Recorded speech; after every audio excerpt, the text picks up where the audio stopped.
I got hot chocolate. I feel great. I thought I was making coffee, but this is hot chocolate. I got tequila and orange drink.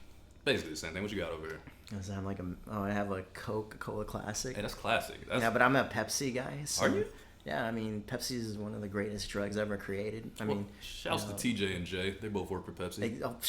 Okay. I get the hookup. Oh, you could get the hookup. They got mad Pepsi. I mean, did you get that Japanese Pepsi that my friends get? Bro, they got every merchandise for Pepsi that you ever wanted. How about Pepsi Crystal Clear? I haven't asked about it personally because I'm not a Pepsi guy. Right. But I'm pretty sure they could get it done for you. Well, my dad, he's half black. Not half black. He's full black. Loves Coke. Loves Coke. He thinks Pepsi is the worst fucking thing out I was going to say, it sounds like California to me. Yeah, well, no, I said a cola. I know. Cola, yeah. And I said it sounds like California to me. I said he loves Coke. I don't know. Right. Well, you telling me that he hit it? How did we even get here? Cause I swear I don't recognize shit here. You were a victim of the hit it.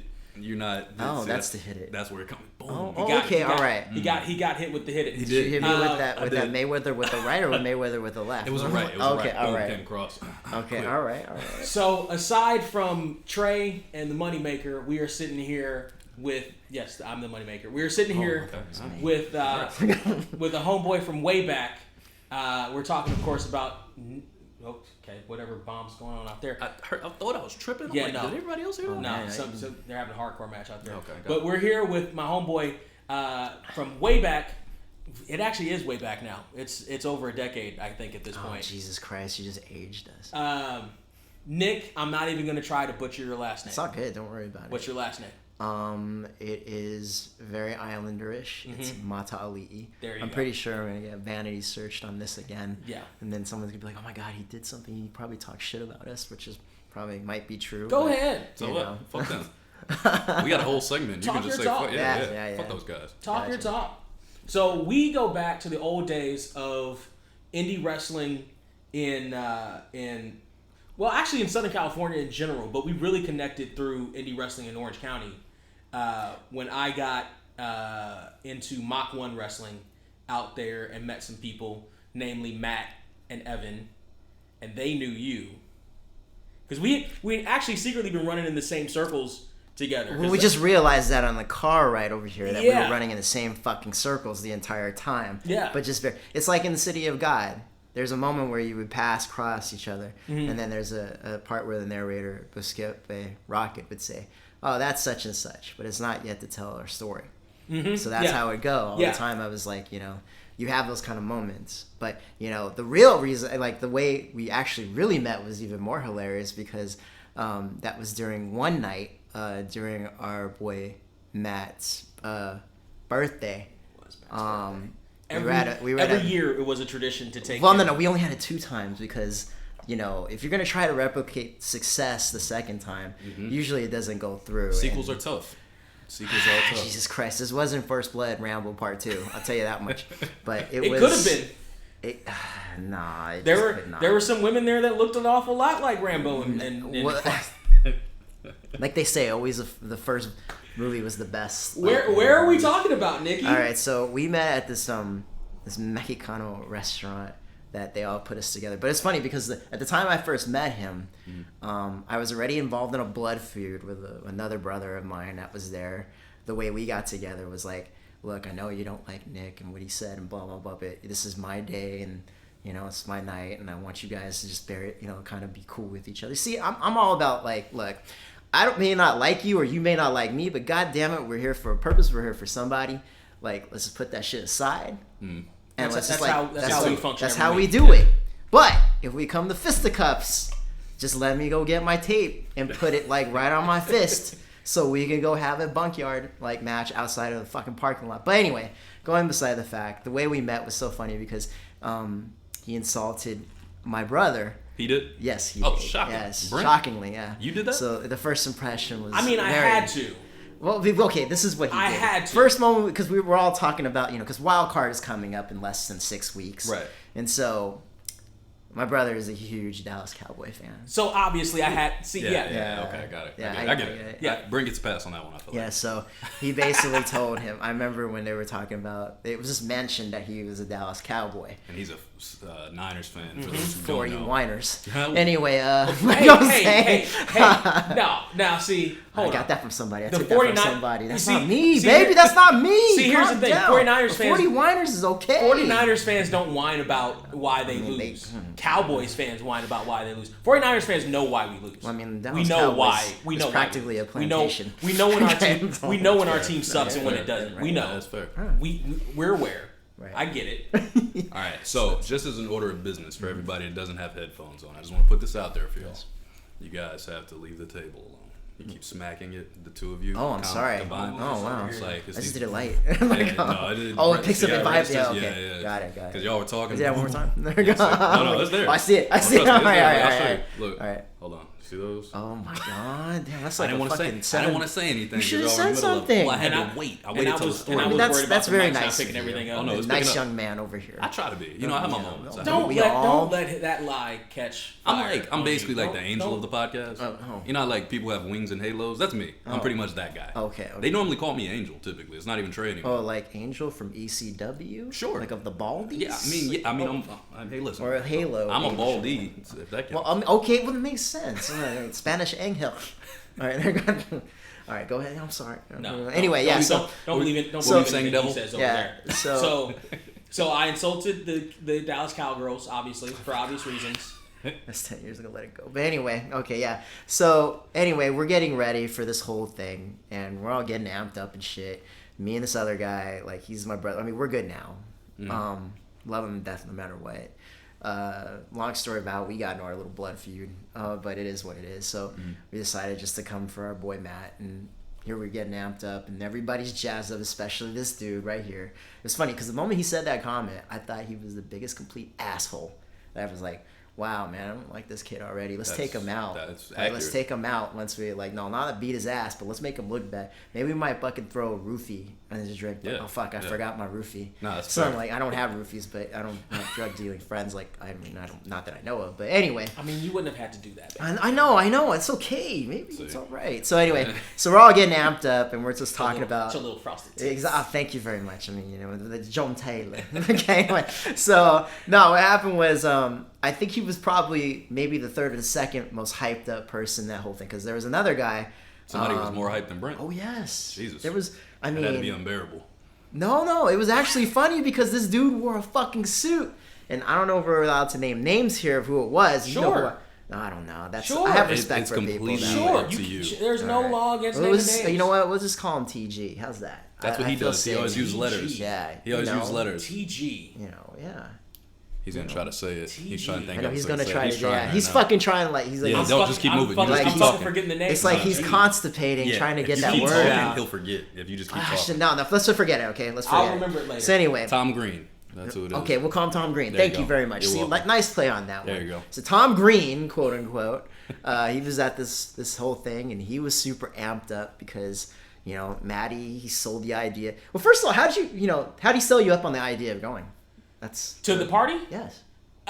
Didn't have to. I was gonna say, it's like Brent. I like He was going. me, Matt, Evan, me, and Kyle kind of connected pretty quick. Right. So like we had similar senses of humor, all that other stuff. He just told me it was his birthday, or they just told me he was doing a little birthday thing, invited me along. Yeah, I'm down. Okay. Absolutely. That's how but he told you where we were going, right? Yes. And I was still down with it. I had no Okay. problems with it. I mean, you didn't get I was expecting something different, but I I think we all were that night. I was expecting a little bit more upper class than Upper class. That's what you call it? high. I was Come on, look what city we were in. I was There you expecting go. a higher level of clientele. Can we tell where this place is? I feel like y'all You need can. to give some. You can. I'll give the descriptive I'll give thought. you the name of the Go place. ahead and keep going with your story so Okay. we can reveal. So we leave this restaurant and we end up going to the the location site of what we did last year because that was a whole other fucking story in itself. That's a fucking podcast episode. That year I all missed. by itself. That year, unfortunately, a lot of people fucking missed out on that fucking night. But that night was magical because it was like, wow, now I know what a concept of nature in it and horsemen in it was that night when we fucking really didn't remember what happened that entire night. But anyway, going Hang back. on life. Right. Yes. So we tried to repeat that success again. I remember like, we got to come back next year. Which you fast forward to his year when him and Tom Green showed up along with other people. And I think we brought new cast of characters too from our gang too. Right. We brought the MVP from last year back, the 2 MVPs. But it's funny because as he was coming, he wasn't sure if he was going to come back or not with us, but we convinced him. He is a part of military service. He's doing a toy drive at Magic Mountain, and he was already fucking tired. We're like, this guy? No, not this guy. Oh, okay, I was going to say, he was another boy of ours. Okay, got you. Just call him TC. Got it. So anyway, Tom Cruise. Yes, Tom Cruise. So Tom, he's gonna laugh when I tell him listen to this, and then we'll know him. But anyway, Tom Cruise was tired that night, and we told him, bro, you know what? You should actually wear the uniform. Wear the uniform, man. Yeah. Yeah, and then he was like, nah, fuck that shit, man. I'm gonna go fucking dress in my regular stuff, man. I was in this shit all day. And I was like, okay, all right, cool. So we had him, and we had another stud in our group. You know, I nicknamed him the Milano because his name it starts with a P, PV. He's one of our other boys. So we knew he was gonna steal the show, and he actually did that night. So anyway, so we get there, we're in line. I don't know what B's feeling at this point because we're in fucking line, and my homie. I'm ready to drink at that point. Yeah, he's ready to get. I'm ready to drink at that point. Okay, but now, you saw what was in this. What was going on initially in your mind? We got to this place and they hyped you up, and then we actually got there. So let's go ahead and reveal what this place is called. Wait. Let me. Yeah, I'll tell you how it's called. Here, I'll reveal this called. So they just said that they just told me that they were going out to this bar in Orange County. It was basically all they said, or all I remember them saying. So I'm like, all right, cool. Maybe meet some chicks. And they said it was like a hookup bar. They were like, oh, we went last year, and it was so great. We did all the things. We drank, had a great time. Chicks everywhere. So fucking fantastic. I'm in my early to mid 20s. Capital F. Point. Right. Capital F. I'm like, yeah, I'm down. Absolutely, I'm down. Already. Yeah, I'm super ready to go. I'm ready to drink. I'm ready to meet new people. Right. I think, did John go, or did he just show up for like the dinner? I think he just only showed up for the dinner. I think he only showed up for the dinner. Yeah, because he only showed up for a dinner because he was a good boy. Because like it was also a semi wrestling thing. Because like because we met through wrestling, and so I was like, there might be other wrestlers that are going to this thing. We were squatted up. So that became a fucking thing. It was also a semi business trip, but also that's what you called it. But also, fuck it. I'm going to this bar. I'm going to get drunk. I might link up with a rich Orange County chick. Because Orange County's like almost any other city. You got the part with money. You got the part without money. Of course. It was like maybe I'll meet an Orange County chick with money or some shit. Right. So. And we're in line, and I'm not really seeing much of anything in line. Like, I'm just talking to the boys. Like my vision is pretty myopic until I get some drinks in me. Still an asshole. Don't say myopic to me. But go ahead, continue. I have blinders on. I'm You're wearing your glasses. Virginia public schools. He doesn't. Oh, he that's doesn't know what right. big That's word right. means. That's Big right. words mean. He wore a nice coat that night. I did. I had a nice coat. I think I had. He's like, you thought he was Black Don Johnson right over here. This motherfucker right here. I think I was. Sounds like Brent. I think I was semi in Miami my. Vice. I was semi in my David Troy manager gear. Like I had the jacket. I had a t-shirt. I had the jeans on. I think the only thing I wasn't wearing was my knee pads underneath, which I probably could have. I probably could have gotten some use out of. You could have. I mean, especially near I the saw end you of on the ground. Especially near the end of the night. I know, with a lot of us motherfuckers. Especially near the end of the night. So anyway, let me get to the name of this place finally, because I know your viewers are fucking anticipating the build of it. I'm super like. So what? we're in fucking line, Huh? and the homie, my other brother right there,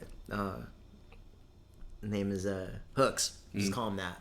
So he's in line. He's looking at this fucking sign that's right next to us. He's like, what the fuck is an American chop house? I was like, it's not like a steakhouse, but it's a place that they specialize in pork and maybe, I'm not sure, some asshole's probably gonna correct me on that, on his fucking comment. So I was like, yeah, so the place you want to know what it's called Foxfire. an American chop house. Mm-hmm. Now, I mean, would this place be a place you'd like to go, like, be curious about? American Chop House. Foxfire. Foxfire. Yes. And the roof, actually, I think if I remember right. The roof was on fire? Oh, literally. And you were letting that mother burn? No, I wouldn't say letting that mother burn Oh, or okay. any all mothers burn in there, but there was a fire that came up for, maybe, I think I was probably seeing things. Or the but- sign or something. There I was will- a fire Something like, yeah. So, So won't knowing say so for me. knowing that much, would you want to go to Foxfire? I was going to say, for me, I'm a very, I ask a lot of questions before I do anything. Mm-hmm. So I would be like, I need more information. That's how I work. Brent's a lot quicker to be like, yeah, I'll go. Me, I'm more like particular, so I probably would have been like, gee, I don't know. Give him a little more information, Nick. yeah, let's see if you can sell me. Let's see if you can sell me. What kind of bar was this? So, back in the days. When it was open, it's closed now. It's been closed for a Yeah, couple well, years. and it's 10 years later. It's closed because of COVID. Well, No, no, it it closed actually before. closed before It that. closed like a year or two I was before. like, wow, holy shit, they actually Y'all shut it down. Yeah, that's right. Y'all shut it down. That's Like right. Drake shut it down with the heels on. Anyway, There you go. So, yeah, so we get in. I mean, like, okay, so what B is talking about here? That's why I asked him, did you know what this fucking place was before they took you there? Because the way we were sold on it the year before, I was like, are you fucking serious? Okay, fuck, I'm down. Why not? I'm like, okay. So back in the days, it's an older women's club, but actually what they used to call it was a Cougar bar. So, the idea of it was like, wow. And that's when I was like, oh, I could get me an older Orange County chick. I could pull that. Right. I could Go in there being I young. can get me, and at the time I was mid-20s. Yeah, So I was yeah. like, I can get me a 30-something-year-old, 40-something-year-old. Right, But as they said, the bell rang and then it was over. So we go inside.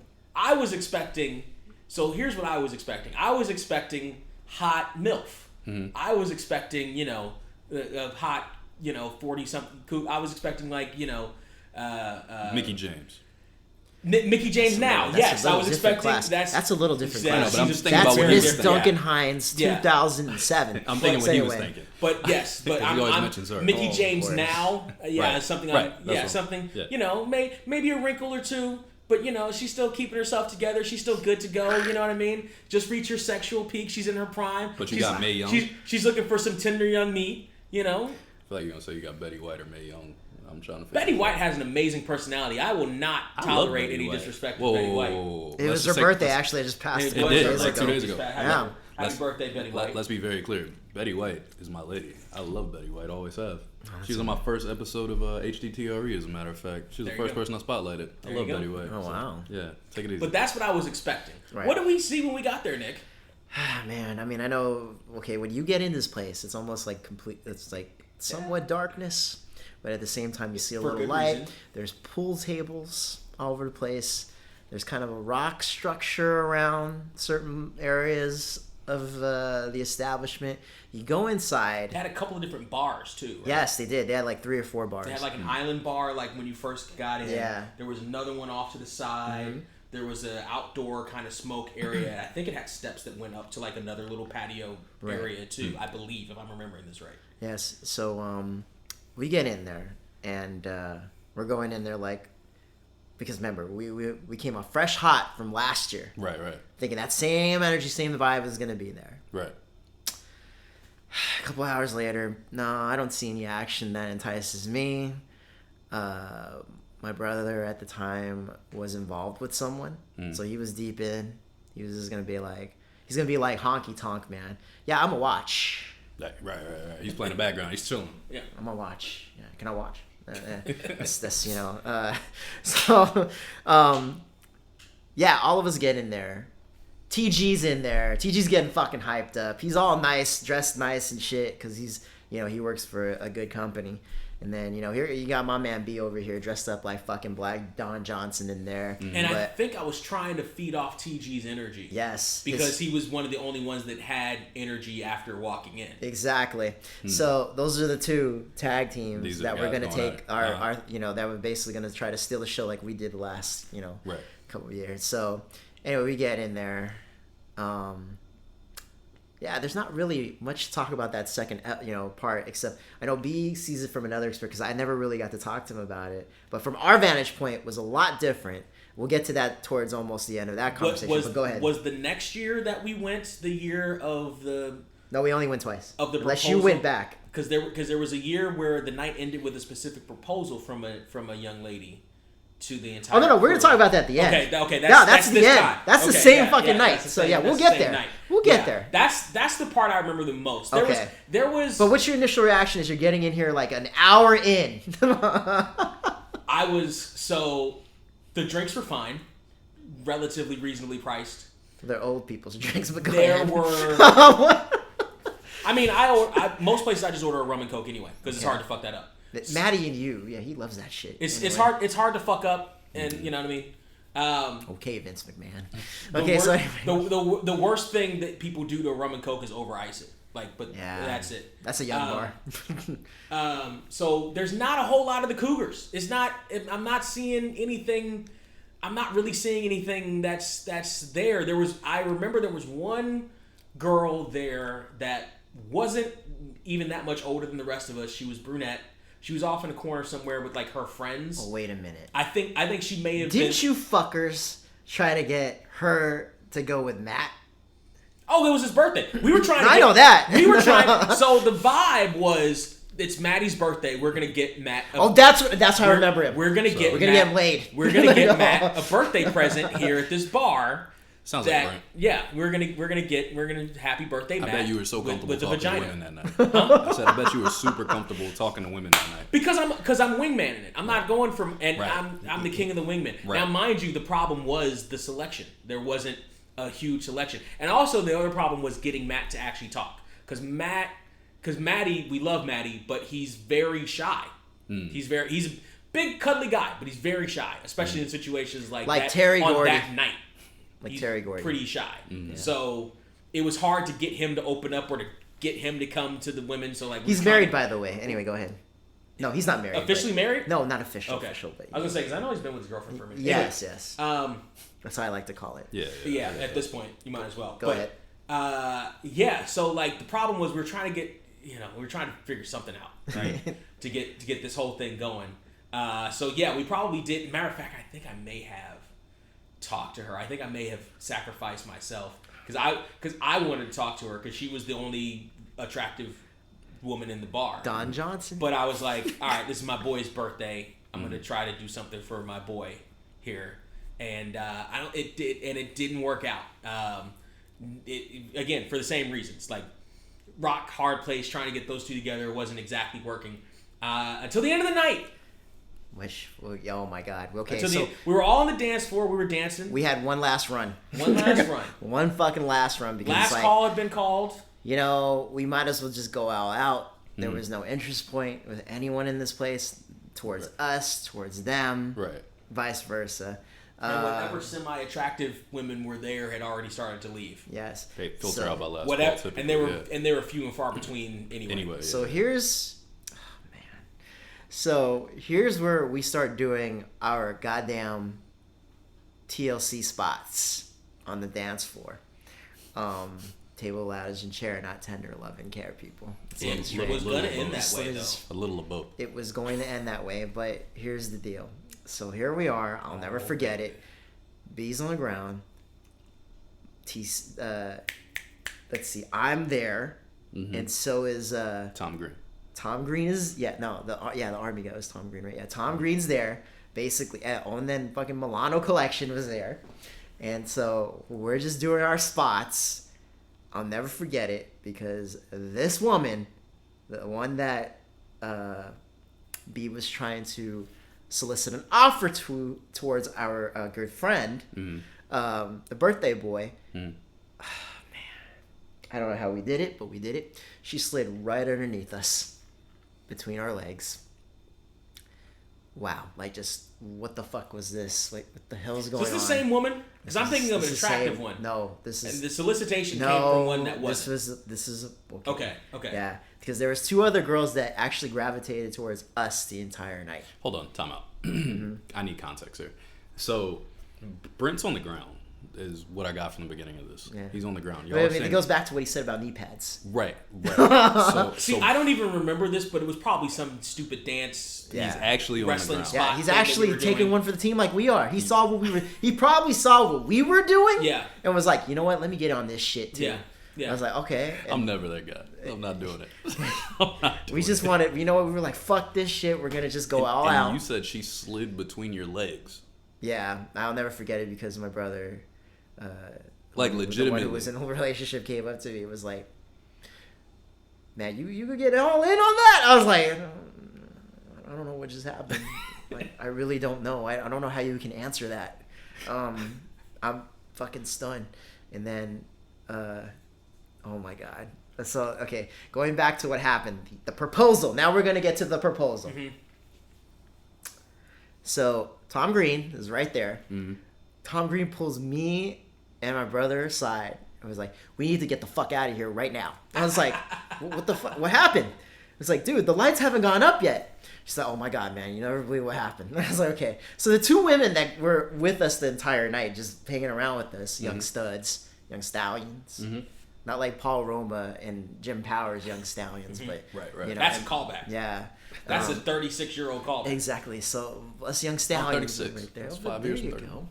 So us young stallions is right there, and then she's like making, she's trying to cut a side deal with Tom Green now, and she's like, hey, how about your friend? And this like, and I'm telling you because there's two women. Now, what do these women look like? Oh man, one had a nose on her, but she had good height, and she's Yeah. she's white. We're talking that the best nose. yes. One had a nose That- on that her. triple They were H. trying. No, That the whole Triple night I H remember combo. her because they were trying to get her with Maddie. I was like, oh my god. I was like, okay. And we were talking about plans about like, okay, well, one of the other homies like, okay, I'm gonna go get him a hotel room, and then I'll take care of it. You guys go, and I'll just stay here the entire night in my car, and then I'll get him the next morning. I was like, okay, that was the plan. Uh-huh. And then then all of a sudden, because the second person that was talking to Tom Green to elicit her proposal was this Asian woman, you know, fiery. She was like, Quite fiery. I'll never forget it. She goes like, your friend's right there. It's like, how big? And then she was like, oh, well, and then he fucking goes into business for himself. I was like, well, I think, I'm like about 12, 14 inches or something like that. However he went. Yeah. I was like, okay, but he was just joking. Yeah. And then all of a sudden he was like, yeah, no, my friend and your friend. And I was like, oh, you motherfuckers. It points at every single one of us, including B. Mr. Black Don Johnson over here. And so he's like, yeah, let me go ask. And then he comes up to us and like, hey, we need to get the fuck out of here right now. Like, I think I had enough. I was like, yeah, let's get out of here. But then she comes and she's like, she take one, I take all 7. Yeah. She was quite the older lady. Oh, you were with him. She was Oh, quite, you were Tom Green. she was Okay, quite yeah. the older lady. She was, I can't even think of who to compare her to that anybody would Who, know. the Asian woman? Yeah. Okay, I think we would know. You can't and me would know. She reminds me of Cheryl Song, the chick from Soul Train, who's the Asian dancer with the long hair in the Rick James videos, in the Commodore videos. I wouldn't even give her that much That's credit. exactly how she I looked wouldn't like even to give me. her that much credit. Cheryl she might Song. have been. That might have No, been her. Cheryl Song is a fucking airline attendant, not in LA. She's safe from us. I wouldn't even give her that much. She was definitely older. She was definitely if she wasn't 60, she was up there. She was nearing 60. I say like 54. She take one dick, I take 7. I'll never forget it. What a magical night at Foxfire. That was the end of that entire night. What a magical night at Foxfire. And that was the end of the night. So wait, so you guys dipped out on her after that? You had to go? No, the lights actually came on because what happened was the lights came on and she said that and everybody was laughing and I was laughing too, but I was like, any takers? Anybody else want to? Anybody actually want to do this? I'm undertaking my ass out that door. That's all I'm gonna do. Because I'll tape it. I'll watch. This will be hilarious. Oh my god. I'll send it to Funniest Videos. I'm not gonna participate, but I know a good comedy when I hear one. He's like that one guy from Hogan's Hero who. Never mind. I'm not even gonna get into it. I know a good comedy when I hear one. Oh God. So let me ask you a question, Brent. Mm-hmm. So, at this stage in your life, mm-hmm. at 36, mm-hmm. same scenario. Mm-hmm. Same lady walks up, says the same thing. Mm-hmm. Except she's 66. No. I'm just kidding. Let's just make it the same age. Yeah, let's make it the same age. I know. I'm just for this one. I'm being a dick. No, but we can do that too. That's actually. cool. But same age. Mm-hmm. Your age now. Mm-hmm. Same scenario. Mm-hmm. Based off of your last year and all of the complaining you've done on this podcast about your sexual history in life, are you responding the same way? Or are you going for it? I'd think a little bit longer about it.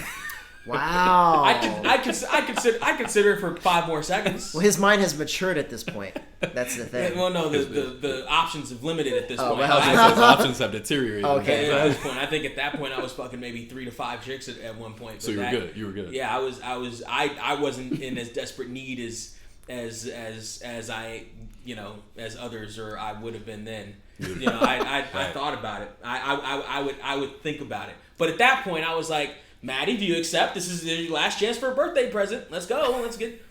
Time's wasting, buddy. Just birthday boy. Let's go. But didn't do it, which is like okay. Nobody made her. He wasn't feeling it. That's the thing. Well, no. Here's the funny thing that happened right after the lights came on. As soon as we were about to leave, because our homie Milano Collection was trying to eye this one chick that was dancing with this one dude the entire night. Lights go up. Nowhere near what he envisioned. Oh yeah, no, lights do that. No, he knows that, but not in his mind. In a Cougar bar, it was different. He's like, yeah, no, I'm good actually. Let's go. And I was like, dude, that's the whole point of a Cougar. That was the whole point of Cougar bars. Here's another thing too. I'll like humor you on something else. So they didn't have an MC per se playing. Like you would have thought, like you would have heard like music from that era, right? On a DJ. So right. No, they had a live band. And guess what they were playing? They were playing 2 Next songs. Yeah, Next. Interesting. Yeah, they played Butter Love in there. I was like, wow, Butter Love? I was like, okay. They played Wifey. I was like, holy shit. That is extremely interesting for a bar like that. And then they played Let's Get It Started. Right. I was like, wow, because those were the songs of the time. I'm like, Yeah, that was hot. That was hot then. Yeah. And that is crazy. Yeah, they had a mixture of shit in there. I was like, well, I'm impressed. Well, also you got to remember, at a Cougar bar, these are women that want to recapture their youth anyway. Fair. So they're either going to try to keep up with whatever songs are hot in the moment, especially if they want younger guys. Right. And this was you gotta remember. Time capsule, folks. None of you know what we're talking about here in the post-plague era that we're in. But 10 years ago, Cougars were a fad that was really happening. There were really women in their 40s and 50s going after young tenderonis like us, which is why I was so down for this cause, because I was like, I'm gonna get me a sugar mama. I'm gonna never have to work again in my life. She's gonna hook up on my wrestling gear. Wow, you were thinking that ahead of your He said this. He said that he's a big fan of it. He wants to be scooped. Oh yeah, if Oprah want to be a kept man. Yeah, hell yes. Do you know how little I like work? Grab my underroof for me. Yes, hell, What? What are those? Hey, you have to. I haven't worn those since 2000. Know exactly what I'm doing. So that's how we really end up linking up. However, we're gonna start a blood feud, or we've already had this blood feud go over and over and over again. You see the titles sitting right here. These are both mine. I got the $1 million and the NWA here. We've gone on this argument many, many times. Me and Trey, one of our first videos was our top 10 Intercontinental Champions list. This sucker right here, his favorite Intercontinental Champion of all time, is going to get him kicked out of this house. What? Do you think so? Actually, maybe not. With me? Not with you. I was going to say, with me? Like I said, I have time to win him over with my reasoning. Because he didn't end up in your... Wow, that's a lot of sand out there. Oh, no, that's leaves. I was like, what? It fell over. No, and I'm like, wait a minute, what is... Y'all have no idea how crazy it sounds inside of the headphones. I'm like, what the fuck is that? Oh, damn. Y'all start looking around like that, too. I'm like, wait, they can hear it. What is it? All right. Got freaked out for a second. So, my favorite Intercontinental Champion of all time, as you can know if you go to the list, is Razor Ramon. Mm-hmm. Absolute one of my favorite Intercontinental Champions of all time. And mine, I believe, is Chris Jericho. I'm pretty sure he topped my list at the end of everything. Which era of Chris Jericho as an Intercontinental Champion? I think we did collective, didn't we? We didn't do like... No, like him. Just in general? Reign. What was my favorite What was your favorite reign of his? Because I have a favorite reign of his that I loved a lot. Well, my favorite, honestly, it would have probably... It's tough to say exactly which reign, to be honest, because he had some stretches later on with WWE that I really enjoyed, too. Right. Probably more entertaining, to be honest, but wrestling wise, it was around the time that him, Eddie Guerrero, and Chyna were messing with each other. I enjoyed his wrestling around then, and I like the look of that IC title with Chris Jericho. That was my favorite looking IC belt myself. So when he would wear that one, it was. We talked about this on the on that actual YouTube video, right. That look of that belt on guys that had the shape like Jericho had back then, that shit looked real sweet too. It just looked right, like, oh, this guy's a heavyweight coming down the line. So.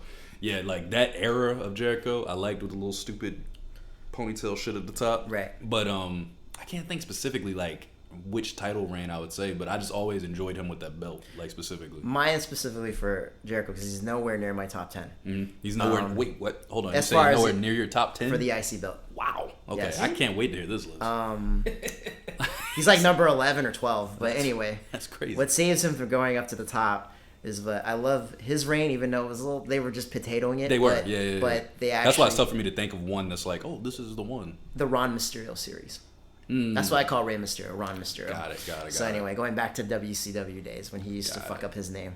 So with Ron and him having to trade that title back and forth, it was so good because of their storyline. Yeah. So it's like they finally got to have that good match and not no fucking 5-6 minute match on Nitro, which I did thoroughly enjoy because that was the first time I saw him do a goddamn gorilla press into a gutbuster off the goddamn third top rope. Yeah. And so that I was remember amazing, that match actually, and I remember being like, holy shit. But then again, you know, Ron got injured. Wasn't their time yet to have a good match until they got to the E and had their version of it, which was really good. Razor, however, is in maybe top 3, 4, or 5 per se, and there's reasons why I love his reign a lot because I grew up with that reign. And that's outside too. Yeah, they're having a party across the street. This is an ambient noise episode. Apparently, so this isn't a party. Yeah, this is a memoriam. Apparently, somebody passed. Yeah, I kind of figured something happened a couple nights ago. Apparently, that I didn't know about until today. Like right here, I saw the lights. Wow. I was washing dishes and I saw a bunch of cop lights go by and I didn't know. So that's what that is. Wow, they were partying hard yesterday and it just continued today. So I'm like, I had no idea. So all these random noises, just everybody be, I'm watching myself. Let's have another memorial right here. Who's your favorite Intercontinental Champion, Nick? Of all time? Mm-hmm. Oh man, all right, we're gonna get to it. Let's get to it. My favorite WWF Intercontinental Champion of all time is none other than Mr. Wayne Ferris, Honky Tonk Man. I love the Honky Tonk Man as the Intercontinental Champion. You know why? Yeah, of course it's easy to say why. Because he held that belt for damn near a year and a half. And I know what you're going to say too. Politics, whatever. Hogan got him there. Whatever. But the thing is... Hogan couldn't even get him there. Yeah, well, that's how bad that's how much he sucked. Exactly. Hogan tried to get him over and he couldn't. Here's the thing. He's not my favorite wrestler of all time, obviously. But he does fall in that category. Sorry, let me rephrase that. Not category, category. That's what I like to call it. I love the confusion. The reason it's confusion on my face is not even because of who he said. Right. I'm not even mad at that. Right. I'm not mad at Cousin Honky Tonk Man, as King used to say all the time. Right. I'm not even mad at that. I'm just mad that he said Jericho was nowhere near his list, and then that was his number one. That's what got me. That's why I'm like, wait, what? Exactly. How's Jericho not on the list, but a Honky Tonk Man is number one? Of all people. What? How does this happen? When you're talking about lists and certain people don't make it, but then other people are on it or at the top of it, it's like over X. Right. That's what me and you did with Razor and Jericho. I'm pretty sure they were like 1 and 2 or somewhere like right in that part. It was like 1 to 3. Jericho, I don't know if Jericho may not have been on my list, or he made made your list. Or he may have been lower on my list. I think he was low, like 8. He could have been like 7 or 8. Yeah. But he made the list, is what I'm saying. Razor, I think, was 3 for me, or 2, 1 or the 2. It was either 3 or 2, somewhere in that around there. ballpark. We matched on Shelton Benjamin, exactly. We matched on a couple of them, and Rob Van Dam, I think. Yeah, it was a couple we were like, we matched exactly. But Honky Tonk Man, I don't even think came up in our video. No, not at all, because he doesn't get enough, play, and I understand why. Why? No. I got questions. Why is he number one on your list? Like over time. You said he had it for a long time. I get that. Over time, as I was watching the product, I always wanted to see him lose it. And it had to take the right kind of wrestler to get it off him. There was even times where like people I thought that were like even mid-card were going to take that shit from him. But they always say, in order to be a great character and to have, to hold your title, because, that belt doesn't, the belt makes you and you make the title, whatever. Depending, yeah. Jimmy Hart also was very instrumental with those title defenses as well. There's nothing like going to a show or watching from your home. I couldn't do pay-per-views at the time because I didn't have cable. So all I had was WWF Superstars to watch. Or Saturday Night's Main Event occasionally. You just want to see him lose so fucking badly. That was the whole thing with me and a chicken shit heel back in those days. You just wanted to see that fucking guy lose.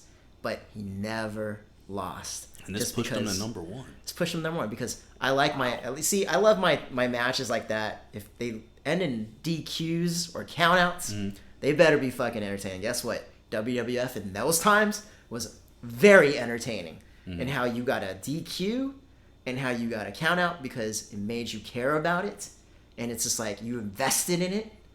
That's kind of a lost art nowadays where you're just waiting for that payoff to happen. Yeah. Like, here's the thing. When he went up against, Brutus Beefcake was top 2 in my goddamn, life back in the 80s when I was growing up. Can I ask you another question, just off topic for a second? How old are you?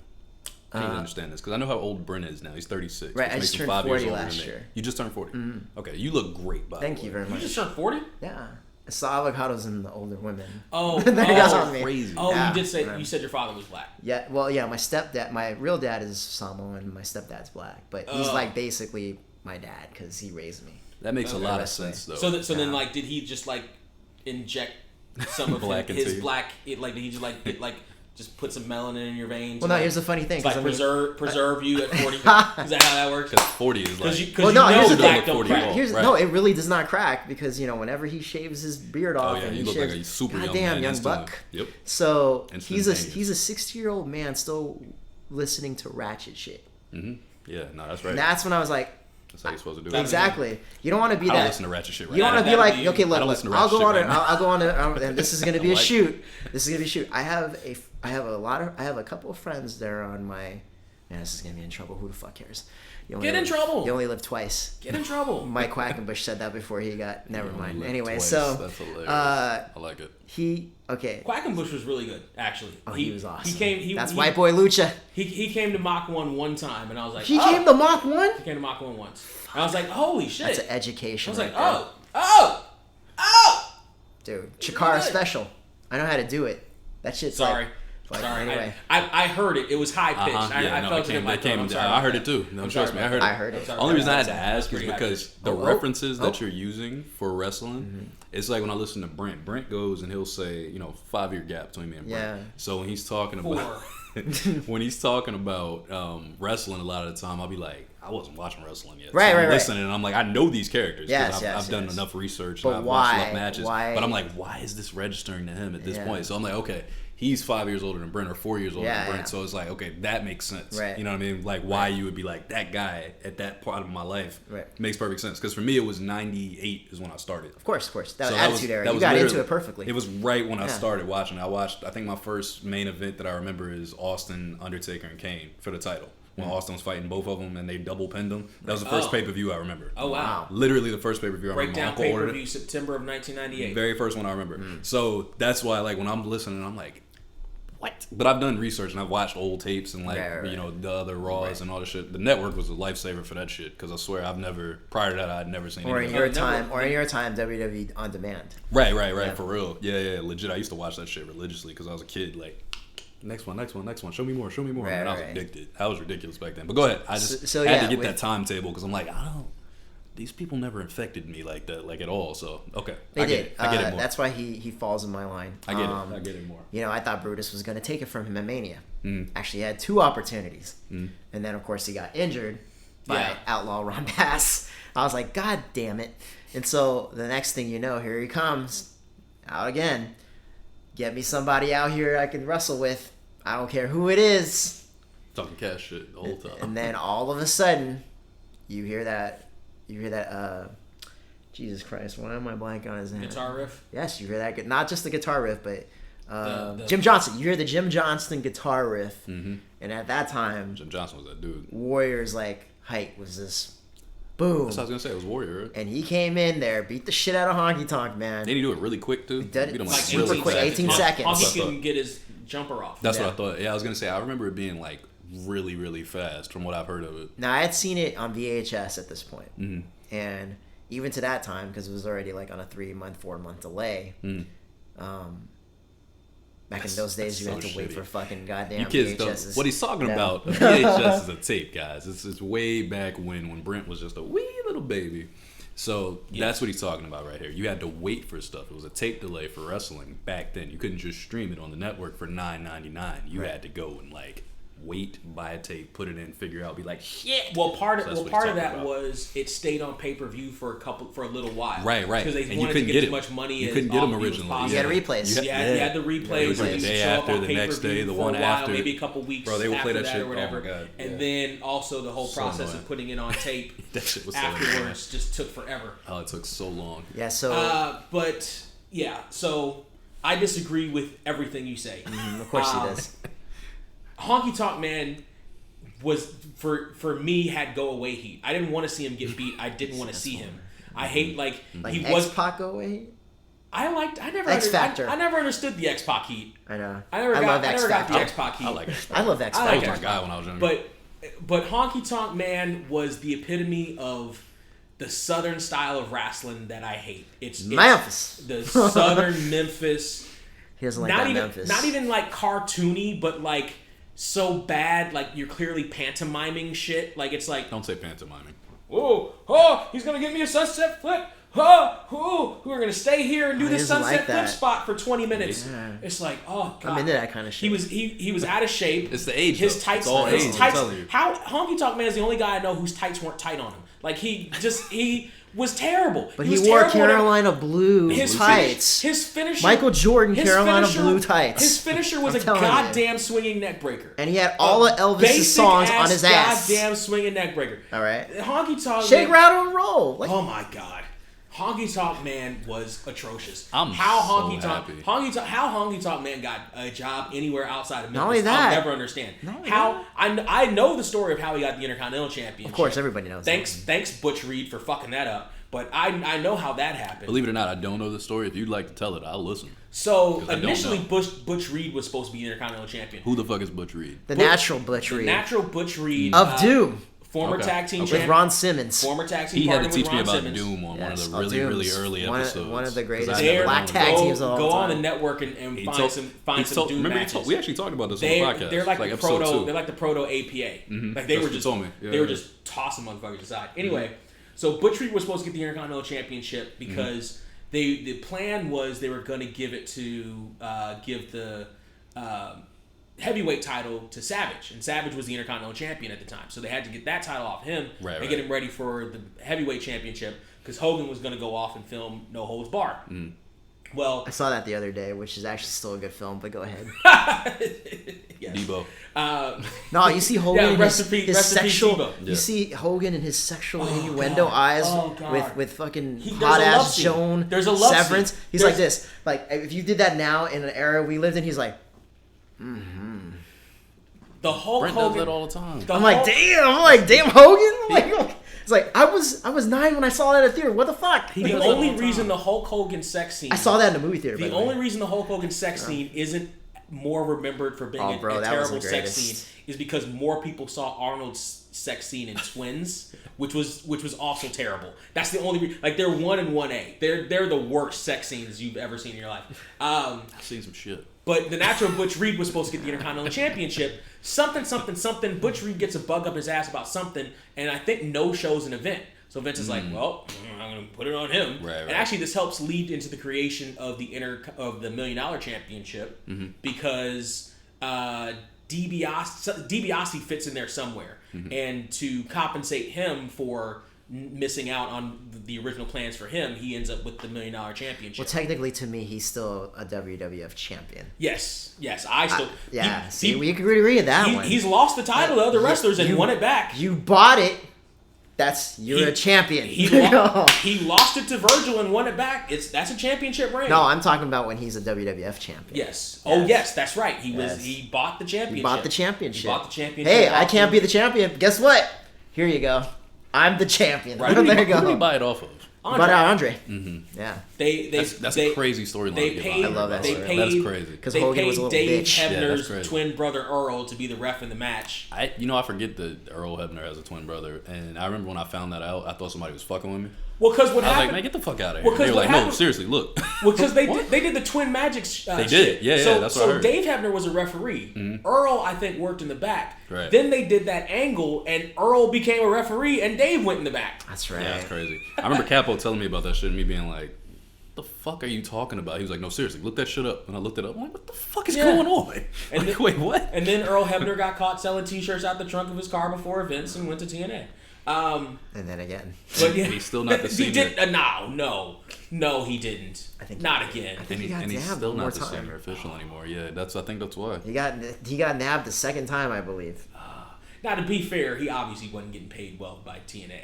Worse. Like, obviously. But anyway, so I hated Honky Tonk Man as a wrestler in general, let alone sully the good name of the greatest championship to ever exist, the Intercontinental, behind the $1 Million Championship, the Intercontinental Championship. I cannot believe. We've argued back and forth on the internet about this many times. Oh, of course. I was waiting for this moment. I'm always right. You're always wrong. That's something like that, I guess. Can I ask another question? Yeah, sure. I have a better question for you. So if Jericho is not near your top 10, what is your top 10? Let's see, top 10. Just you don't have to put them in order. Right. Okay, I'll name who my favorite. Who's on your list. Okay, I'll name who my favorite. Because I'm so confused by this. Cool. But you're older, so I get it. You're probably gonna have names that I'm not used to thinking about. No, there'll be names you will know. If it's I names love that how I he know, acts like he's a young buck. Yeah. Like he just said he was like 40. he's spry. He's got me by almost 10 years. You got me by 5. It's a lot. 4 years. Right. How old are you? What did you turned 36? 1985. Right? You turned 36, right? Out of 1989 is how much? Depending on what Why time of year. we gotta do math? Depending on if I died today. 89. Are you talking about if I died today? 89. Because my birthday's in July. 85. My birthday is July. July what? July 22nd. Oh man, okay. So his birthday is 4. A couple days ago. About a week ago. 89. About a week ago. 9 minus 5 equals 4. I learned that. So 36. I learned 36. that in California. 31. So that's 5 years. I learned that in California. 5 years different if I died today, or if you died today. Either way, it's 5 years. If I died today, you keep aging. You might be 6 years next year. Hold on. Let's keep the peace here. You and I call it. We can do this later? Okay. And attack him for his terrible. That's true. Yeah, that's true. So honky tonk. All right, here we go. So you guys are gonna do Harry Saturn and John Cronus on me. Yeah, okay. Yeah, total elimination. All right, so let's go. The top 10. I need to know who these people are that are better than Jericho. I'm confused about I didn't say better than Jericho. You said your list. It's your list. Yeah, it's your personal. So okay. I heard better than Jericho. Wait, let me ask you this. So you want to think you heard better? I heard better. Is this based on your personal top 10? Yes, it's personal. Okay, so Honky Tonk is you don't think he's the greatest Intercontinental Champion of all time. He's your personal. No, top. I think. You do think he's the top. I think he's the greatest. Okay, this is crazy. Yeah, it is crazy. All right, go ahead. I'm gonna let you keep going because I didn't actually think I would get into this. That's a cola in that drink, right? Not cane in that drink. Are you sure? I'm not gonna lie. When he said it, I was like, I'm not gonna care about this when we get on the pod. But then when you said he wasn't near your list, that's what got me. It was your top player, and then where Jericho is. That's what got me. I'm like, wait, what? Got him. Okay, go ahead. Give me the 10. I need to know that. So Perfect is another one that I love as a champion. Not mad at that one. Yeah, obviously. Perfect for sure. He could have been at the top, and I'd have been like, okay, yeah. Perfect is number 2. It's a That very makes close sense. number 2. That makes sense to me. Yes. I'm pretty sure he was in my top 5. He was very close to you too. Yeah. Razor is number 3. Also, Because growing up in the generation, the new generation era. For sure. Wow, that dude. And he was the Intercontinental Division. Yes. Well, not he had. He had a great Intercontinental Division, but he was always at the top. He actually made me like the other title because that was before when I came in. The IC title was the title that Jericho Yes, had. exactly. But he made me love that one when I would look back at the old videos. That one was sparkling gold. Him and Sean, yeah, them two. That belt during it. Oh my god, it looked crazy with the gold chain, with the chest hair and shit. The hair, all that shit was crazy. Gold around the and fingers. his matches. Yeah, they were not only that. Gold around the waist. He doesn't get exactly. Right. He doesn't get enough credit for being he a great baby face seller.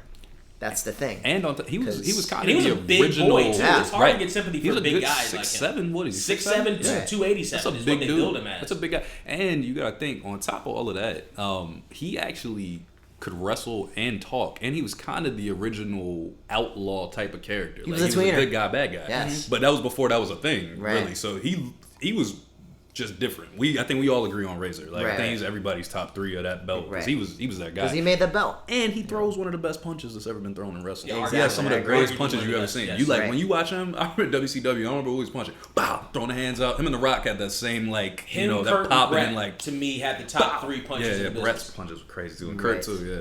But go ahead, my bad. I'm gonna just keep stopping. But Hitman is definitely number 4. Not mad at this. Just because he would rank higher in my world titles. Yeah, for sure. That's what I was thinking. I was thinking he's more of a world title when I think of it, but I get it. Because he barely, just had that IC title. Your list doesn't sound as crazy so far. Right. That first one's a little off. So a lot off. But go ahead, keep going. Miz is definitely one. Because on my list. Whenever he would get it, he made He always did something. He did the best he could to make that title mean something. He did, especially on the later runs. I told him that's where they lose me. With what was it? Talking Smack. When they had the Talking Smack stretch he made with him and Daniel He made Bryan, me invested in it. I was like, done. wow. That was I will admit that was the best thing he's done in his entire career. Did you see the post interviews when he was talking about that shit? He had Nas as his theme. He said for a stretch, he said, I really thought Daniel was gonna hit me. He said, I was anticipating him hitting me because I knew he couldn't wrestle. He was like, I was legitimately poking at him to make him swing on me in real life. He was like, I wanted him to hit me in real life because I knew it wasn't an angle. I knew it wasn't anything that could be played because he was out. But he was like, I thought he was going to punch me in the face.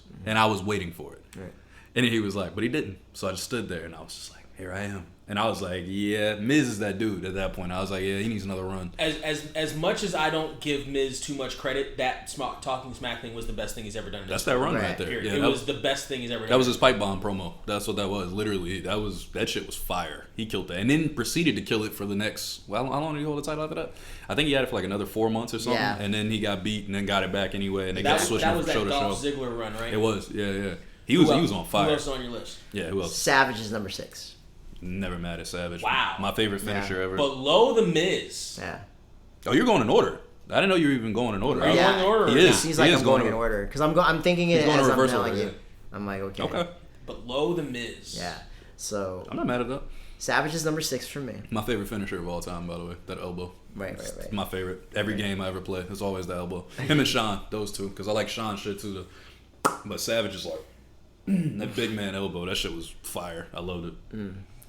Let's see. So Savage is it's 6th.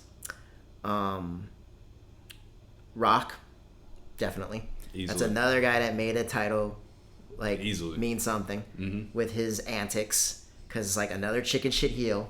He wants to fucking lose. Every time they call it DQ, when Ken Scamrock would fuck himself over, it's like, mad at that. Dude, you should have just let him go. It's like, it. all you had to do is let him go. But no. He would go too far. You let your goddamn stupid ass Shamrock. I still believe they should have given Farouk a one run? Not even necessarily a run, but a run as Rock's next opponent before he went to Triple H later that summer. Because they almost immediately went. Yeah, they needed to finish. They needed to close that up. Yeah. Because if you remember that WrestleMania, Rock is caught in the ankle lock, and nobody can help him. The referees have all been dispatched. Nation has all been dispatched. Right. Farouk comes up to the apron, sees The Rock sitting there crying and whining, jumps back off the apron and just walks away. Listen, boy, this is what you get. Boy, there should have been something. Then they whooped his ass afterward. They did. I was like, damn, I'm in the Rock Nation. They whooped his ass. Yeah, what's crazy is that is exactly in that pocket of time when I was. So I started getting tapes, I want to say, from my homeboy that were for wrestling at that time because I want to say that was 97. Is that 97? That was 98. Right. Is that 98? That was the start of 98. Okay, so I saw those that same year then because my boy was a wrestling guy, but he had all the tapes. So we met and started figuring out that we both liked wrestling, but his family was like balling. They had all the pay-per-views, all the tapes, all the shit. So I would take these motherfuckers. I'm watching all these tapes back. So like I saw the Royal Rumble that year, and I remember The Rock coming in and doing like mad shit, and me being like, I love this guy. I don't know what. And this before he was like the Nation and like super popular. I'm like, this fucking Rocky Maivia guy. You know, crazy. you and my other friend who used to be in the wrestling business too. He's another brother of mine. He loved Rocky Maivia. Dude, the moment he saw Survivor Series, over. this kid, it was over. That drop kick, yep. he loved his drop kick, bro. And I was like, wow. I was like, really? You like Rocky Maivia? He was like, dude, that guy's gonna be someone. But I like him. What's so funny is like I watched him, and I hated his tights. I hated his hair. I hated the walk. I hated the babyface smile. He had the worst. There was no '90s excuse for Nothing. his hair. But what I saw was the Royal Rumble that year when he came in, and it was him and Austin at the end. That's what I saw first of The Rock, and I remember thinking like, yeah, that was '98. I was thinking, yo, this dude is dope. Like he can wrestle. I remember he had that spot in the middle of the Rumble where he's grabbing the rope and he's stomping homeboy like mad fast, and he's doing all the shit. He did the people's elbow in the middle of the Rumble, and I'm like, yo, I don't know what it is about this dude, but I fucking love this dude. Right. And he had fought Shamrock earlier in the night, so he cheated to win the title, and I remember being like, I like this shit. Right. Like, I like what he's doing. He sold you. Out. Yeah, and then Shamrock came out. I think he eliminated Shamrock, which everybody was super pissed because they doubled down on him beating Shamrock that night, and everybody lost their minds because he actually lost. Yes, Shamrock picked him up, belly to belly to him, and then Rock hit him with the brass knuckles in that match and tucked him in his thing. And I remember everybody lost their fucking minds. Like, check his tights. He's got the brass knucks. He hit me in the jaw. Check his tights. And he came out and did that. They went crazy. And when he lost to Austin at the end, by the way, that just showed that Shamrock's balls are made of brass because he didn't even feel that there was the a nuts brass right. in his sitting on top of his. For real, and he's like, what? Well, he checks his own nut. I did the OJ. This don't fit. I don't know what you're talking about. There's nothing in there. Where'd that come from? What are you talking about? Nothing's in there, huh? I'm not gonna reach in and be like, oh yeah, I do have this hat. Go figure. Like, I'm gonna be like, nah, I don't know what you're talking about. I don't know what you're talking about. But go ahead. So The Rock is on the list. He's number 7. He's number 7. Who else? Double J Jeff Jarrett is number 8. Not mad at that. I'm not mad at Double J. Not mad. I don't think he was on my list, but I'm not mad at him. Just the circumstances surrounding his reigns are just hilarious. I think Double J doesn't get the credit he deserves because he stood Vince up for money on his way out. Yeah. And that's why WWF doesn't acknowledge exactly Jeff's place. Right. But you're not wrong there. You're not wrong. Right. I wasn't a huge fan of Jeff because he just was real corny to me when I was a kid. I think that's a lot of people. And I was a kid. Yeah. And he was corny as a kid to me, so that's saying a lot. I actually like Honky Tonk Man more than I like Jeff Jarrett. Wow. Yeah, believe it or not. As a kid, I'm just like, because Jeff would come out and he's doing the Ric Flair. For some reason, when I saw Ric Flair do it, I'm like, oh, this shit is fire. Right. It just felt right. But I watched Jeff Jarrett do the same thing. What the fuck is he doing? I didn't know anything. It's slightly different. It's a southern thing. Jeff pauses. He does pause reps when he Well, no, because that's a Fargo strut. I hate it. That's why. What did you just say? That's a Jackie Fargo strut. Don't say Fargo to me. Yeah. Oh, no. But no, for real. Like, I remember seeing that shit as a kid and thinking, like, this dude is so corny. Like, yo, what is wrong with him? And I wasn't even watching WCW. Right. So then I see Ric Flair and I'm like, oh, this dude is so swaggy. Like, it just works. He's doing the same thing, but it just feels right. Yeah. I'm like, why is it so right? Well, so weird. With Flair's, it just adds that like magic to it. I don't know what it is. But it's like because secret of Happy sauce. Rich, yeah. But with Jeff Jarrett, oh man, I want this motherfucker getting his ass I hate whooped. it. Only thing I liked about Jeff Jarrett, the entire run in WWE that I saw as a kid, like young wrestling, not understanding anything, was the guitar hits. Right. I always loved the guitar hits. Whenever you do that shit, I'm like, that's fantastic. Oh, that's the other issue I have with Honky Tonk Man. Oh, and I like them with Deborah. Let's go back to Honky Tonk Man. Yes, Deborah. Let's go back to Honky Tonk Man. Honky Tonk Man. Honky Tonk Man didn't give a fuck about the people he hit with his guitar. Oh fuck no! Like Jake Roberts. He broke Jake Roberts' neck with that fucking guitar. Nah, you know what? That's not exactly. He broke his neck. That's why Jake's never the same anymore. He waylaid mother. He did not care how it landed on you. He didn't care if it was the edge. He just it's like it is a talent to swing a guitar. He's purpose. He would hit people in the back of the head quite often. It's like that guitar with Jake. And these are pre-breakaway guitars. These were real guitars he was using, and it's like right because Jared had real guitars too, right? Breakaway. Oh yeah, breakaway. Okay, that's why they look so good all the time. It was like Honky, you can hit like there was one. I was watching some primetime a couple weeks ago, and he hit Bret Hart right in the back of the head with the guitar, and it's like 5 inches lower, you could have nailed him on the back and been a whole lot safer than just hitting him on the back of his head, you unsafe fuck. Luckily for Bret Hart, for Bret Hart, his neck was strong. Yeah. Now you have a guy like Talking Jake about Goldberg. Roberts, whose neck is probably made out of goddamn string. Yeah. So, but the thing was, I tend to lean the other right way about that whole situation. I think it was the stagehand's responsibility. He fucked up and had the wrong guitar. Honky just I don't know if they you know what? Let me just grab that. Boom! Like, whoops. I fucking keep hitting You him. can Like, feel the weight. You can, come on. I felt that shit. Come on. That You shit can was- feel the weight of a guitar in your hand versus breakaway Maybe guitar. he's from the South. What did you expect? Whoa. Not much. Y'all gonna stop Not this shit. No, much. Memphis, Tennessee. There we go. Y'all gonna stop this shit. I'm let you know right now. Okay, all right. Are you from the South? I'll get y'all the fuck up out of here. I'm from Okay, Virginia. I'm sorry. From Virginia. Oh, Virginia. Yeah. Oh, Not like, really. It's like from mid-South. Virginia. Yeah, It yeah. plays like the the Yeah, but I'm from Virginia Beach though. Yeah. Yeah. Like Push the it to you. Clips. Exactly. That's right. Exactly. See, That's I know exactly what's where I'm up. from. It's my See, he right gets here. it. He gets I it. get it. Everybody hated This the guy Clips gets it. album because That there's shit too was much drugs. I was like, That shit was dude, hard. that shit fucking hard. That shit was hard. Who else on your list? Okay. You up to number 8? Number We 9. just covered number 8. Yep. Number 9 is Goldust. Okay. I'm mad at that. Just He made my 'cause- list. I think Brent sold me on Goldust on his list because before I was like, nah, I don't really. But that was because I missed most of his work. Oh, his work was amazing. That's what he told me. And I when I watch Goldust His work, now, yeah, I get it. his work to get up there to that title. That's just some great work. Yeah. And then as he has the title progressing on, that's another guy you wanted to see lose that title, and which leads me to my number 10 guy. This is actually a tie between the two. Just because I love both these guys, but they had brief title runs, so I put them both in the same regard. And then after that is Jericho. So the number 10 is a tie between Roddy Piper and my man, Ahmed Johnson. Wow.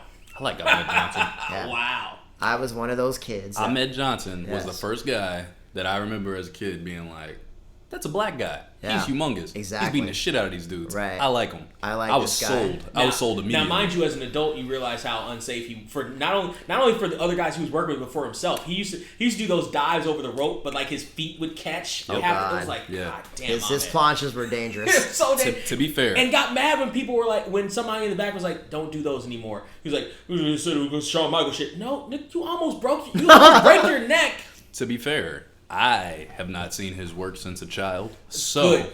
to me, he's still a legend. Good, Yes. I get it. Exactly. He was I perfect get for me it. because I just used to watch the Dominator. That was my Right. whole thing. When he used to do that shit, I was like, Dominator. that looks like Pro oh, wait, River no, Plunge. Pro River Yeah, that's Plunge. right. That's right. Yeah. Dominator was Farouk. I know. Yeah, in my head I knew that, but I was like, I'm saying it. I'm like, that's not right. But anyway, I just remember watching him jack a motherfucker up and being like, I don't know. Not only that, he'd scream at you while he beat the shit at you. Bro, and that, something So about the red unintelligently. on that black Yeah. ass body too. The big diesel black body with the hot red all over him. For some reason, that shit was like, He wore this guy's a he killer. He wore knee pads on as top of elbow thigh pads. pads. He did what? Yeah, you don't notice? He has like thigh He had 18 pads. knee pads, Yes. all, As a kid, I'm trying to think all back, like, stretched to If absolute you look at a picture capacity. of Ahmed Johnson, Up there's his like legs. okay, you see the knee pad right here, and then you see thigh pads right here. I feel like I do see that in my Yeah. head, but it's. I but just they remember were, him but hurting they were people. screaming. I don't know how they were all stretched to high capacity. There was no way. That's hilarious. I mean, dude, you look how much height he fucking got off of those planches. I mean, he got height. He just didn't get distance enough over the ropes. are you talking about that Goldust plancha at the King of the Ring? So I'm not mad at any of your lists Yes, except for number 1. of course. Like if you were And to where replace, Jericho is? if you were no, not even that. But what he needs to do is replace Honky Tonk Man with Jericho, and then he's got a perfect list. He just switches and puts him in number 1, takes Honky Tonk Man, puts him at 12 or 58, wherever he belongs, and then it's a perfect list. Honestly, from that point, I have no problem with it. 58 is Chico Santana. Anyway, It's Tito. It's not Chico. He's got a name, fair Jess. list. It's Tito.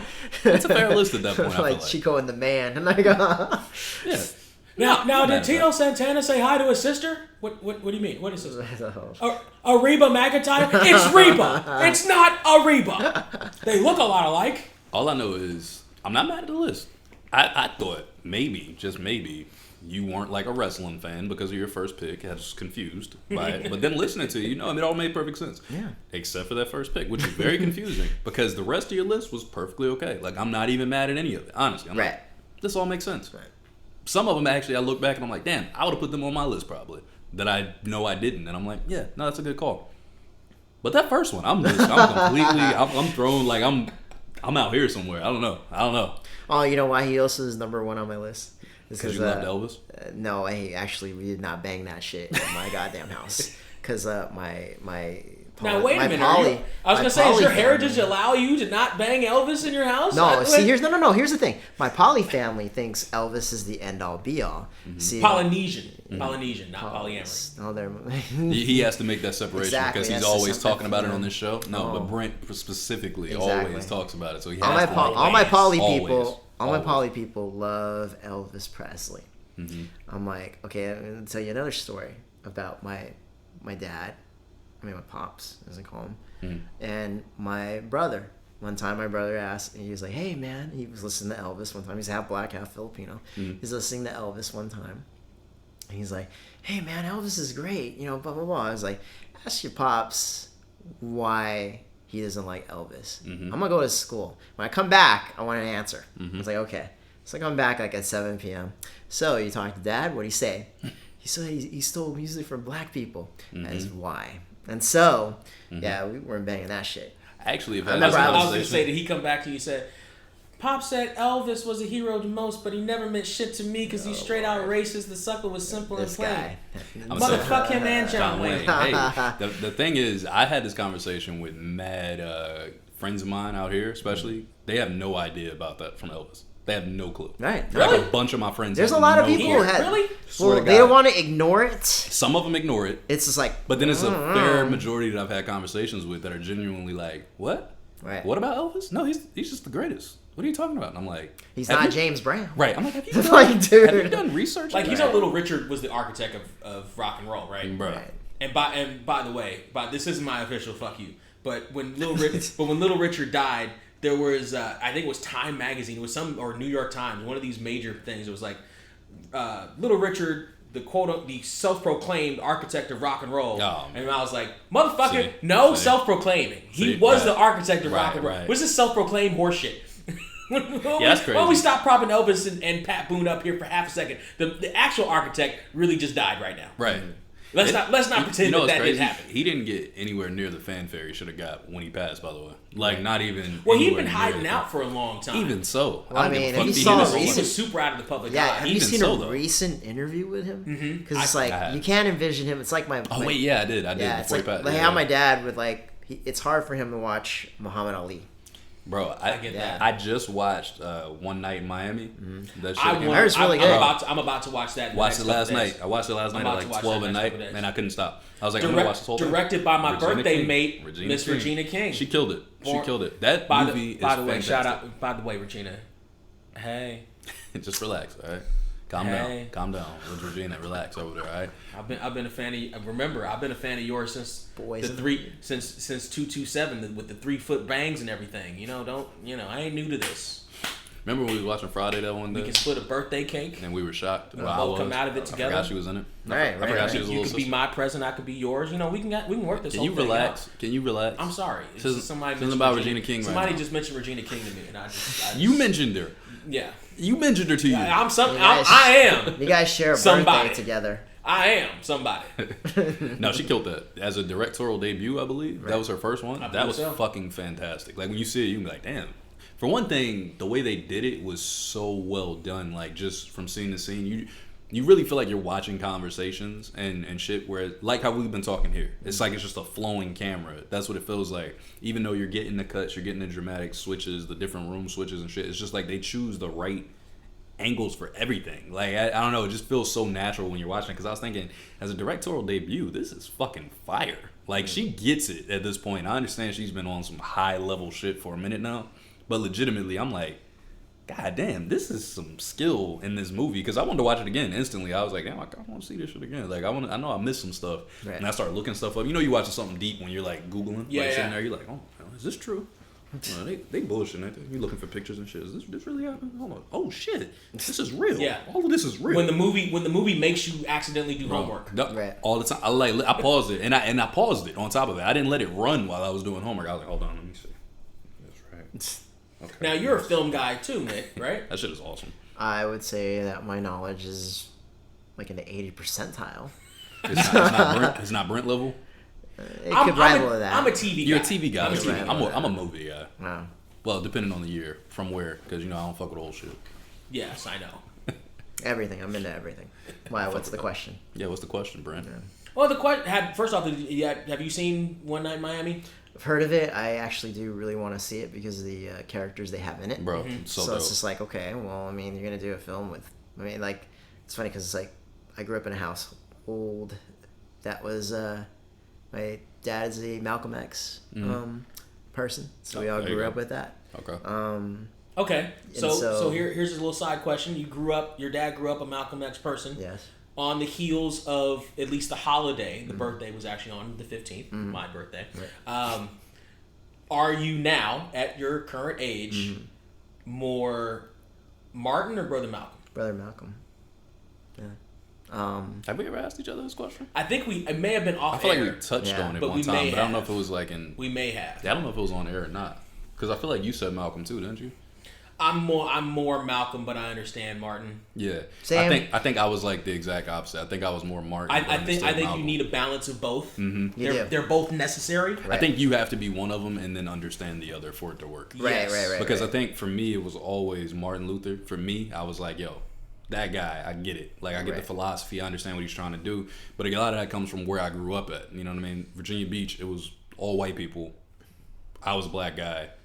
But I was very well versed in dealing with everybody because my first 6-7 years I was in Newport News, which is all black people, strictly hood. And then my mom moved me and was like, all right, we're gonna put you around different people so you can, understand. It was like the reverse. It was the reverse Boys in the Hood, bro. Absolutely, and it was like it was shocking at first because I didn't even understand what these creatures I was looking at were. They were white women, but I was confused. I was like, oh, that's where your it started. faces are. That's exactly where it started. Like y'all look so majestic from where I come from. This is so weird. Like I was thrown off. But then the funny thing is, did you go around touching all their hair? I didn't. They probably tried to touch mine, but I don't remember. The funny thing is, like the first 2 girls I was interested in though was a Filipino girl. Named Amanda Steinaway. I remember her name and everything. Steinaway. Such a white name. Amanda Steinaway. Must be half German. I have no idea. But she looked full Filipino. And then the next girl that I was interested in, actually, I lied. First girl was a white girl named Emma.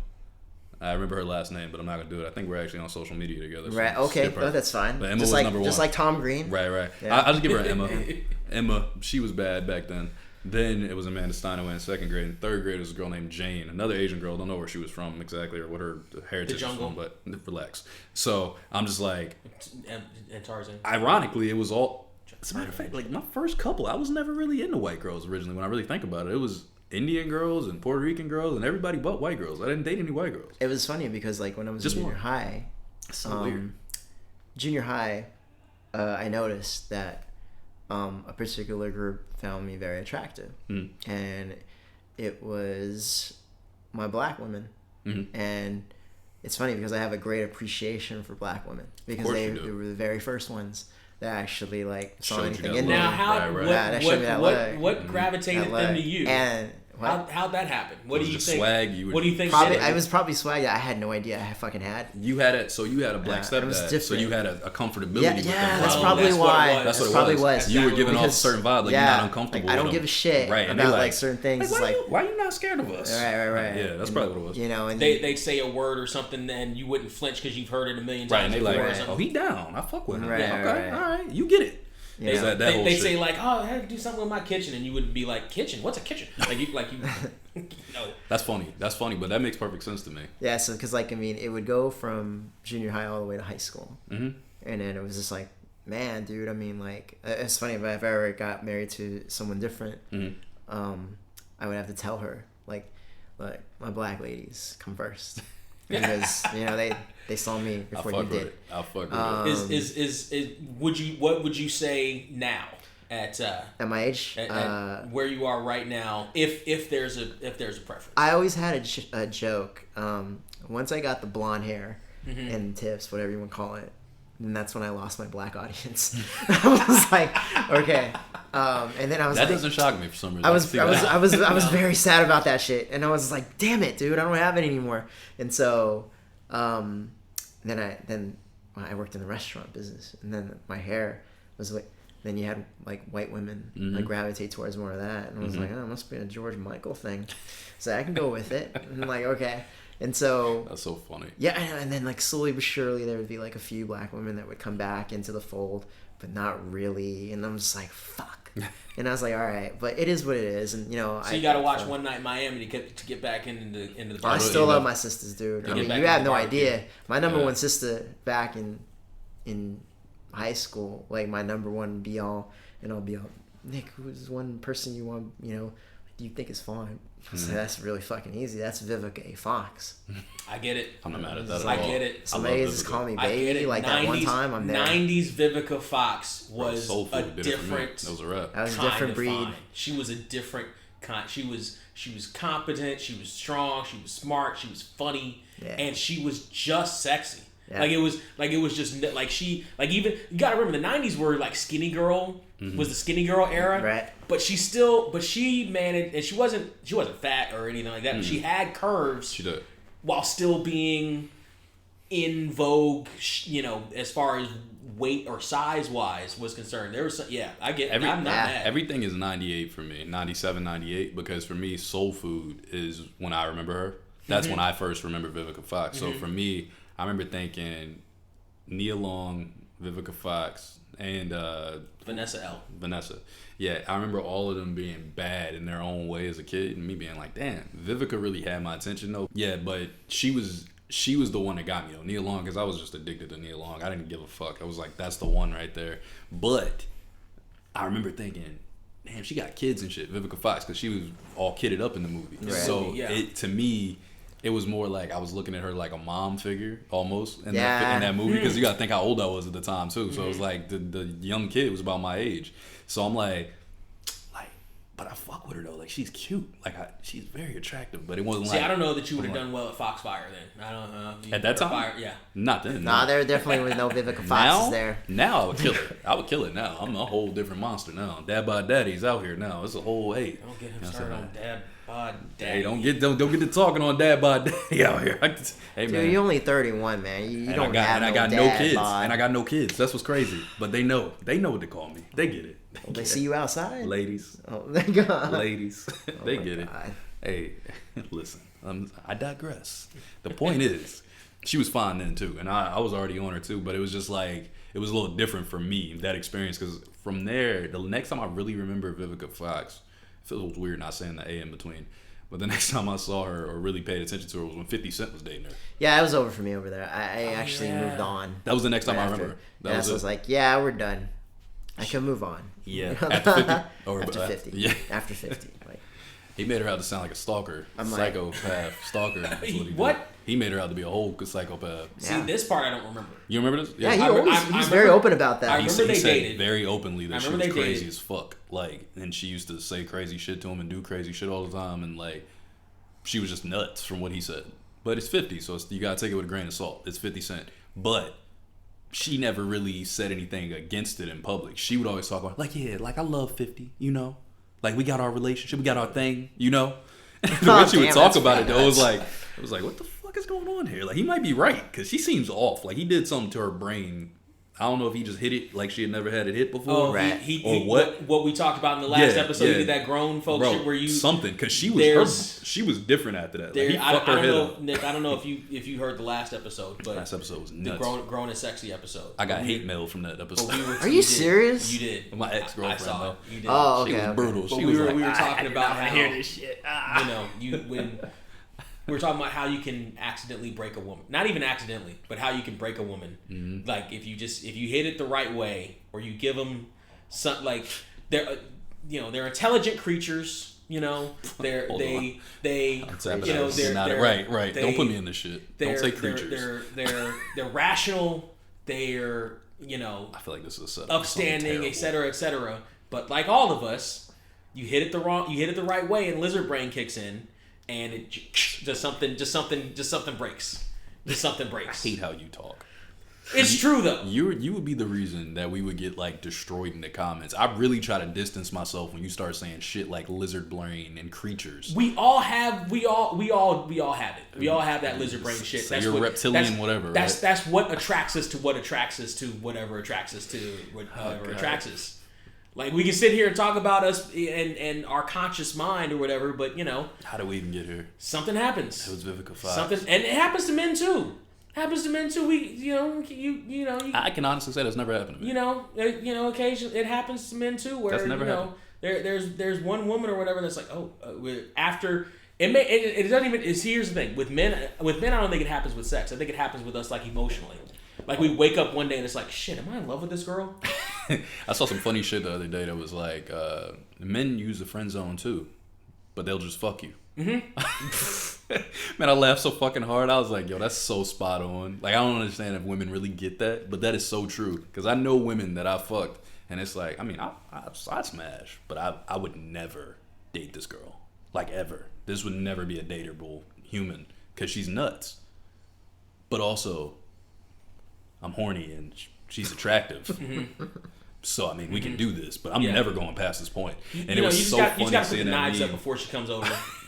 Bro, listen, listen, man. Do you have an official fuck you for this particular episode? I do, because this is a long episode. I do. It is. Do you have? Are you gonna join us in on us, Nick? The fuck yous and the. Well, I'll listen to what you guys have to say and let's see what I can draw in from it. That was a terrible trade off for Sank. If you listen to this episode, fuck you for sending me that.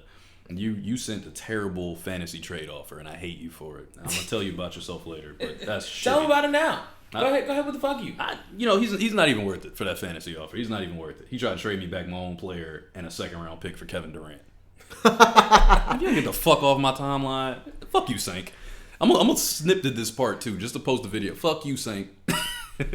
All right, let's go with my fuck you then. My fuck you comes with photos. Oh shit. So there was this girl I was talking to. Oh no. Oh boy. Yes, I know. There's a girl I was talking to. We try to start talking. She has like no conversation skills at all. I'm sitting here working my ass off trying to get something going with her. Some conversation. Tell me something. How long did that take you? What, to Brent. get something out of her? No, like this conversation, it should have ended by the 3rd minute. Listen, Brent. He doesn't know the Drake rule. Streak. Listen, There's the a Drake Drake rule rule of yeah. all people to follow. You need to follow Drake. Drake is fucking. He's getting it in. He's Are you fucking crazy? The 11-minute rule. Right. He's getting it in. What's this 11-minute rule? Break it down for him. Let him know. All right, if they can't go past 10 minutes, then that means the conversation is not worth it, and that both of you cannot connect, and you need to move on. This is the same Drake that was simping on stage Jersey for Drake. Rihanna. Jersey Drake. This is Heartbreak Drake. This same Drake that was simping on stage for Rihanna. First off, that's Rihanna. Yeah. So okay, you go past the 11-minute rule for Rihanna. Right. Okay, but that's Rihanna. But also he's Drake. Let me ask you a question. How many Rihannas you know? 0 is the answer. I know one. Before you go. No, not name, not by name, by fame. You know none. There are no Rihannas. So, he did that. He flipped it. Right, Up. I had to you know real one. quick, right? He knows none. I'm like, there's 0 Rihannas walking in here. So let's be very clear. I'm not liking this double team so far. Hey man, listen. Hey, no, Dudley no. boys. He didn't have a choice.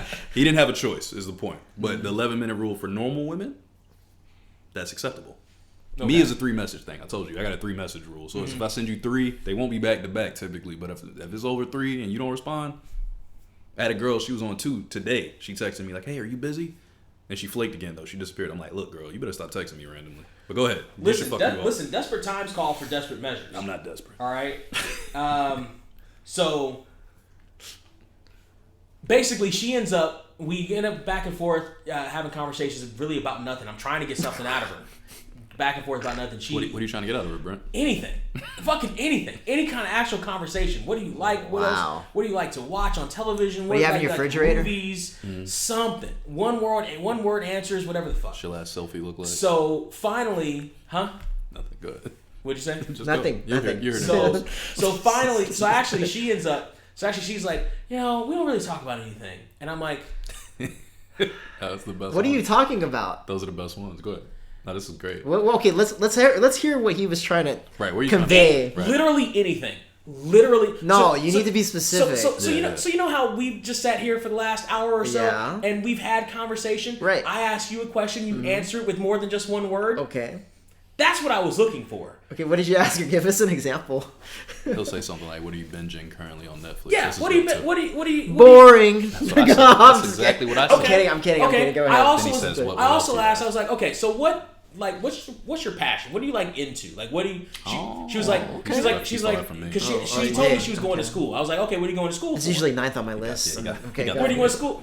I'm not liking this double team. What are you going to school for? She's like, I'm going to nursing school. I was like, oh, okay. There's no school in the pandemic, right? Right.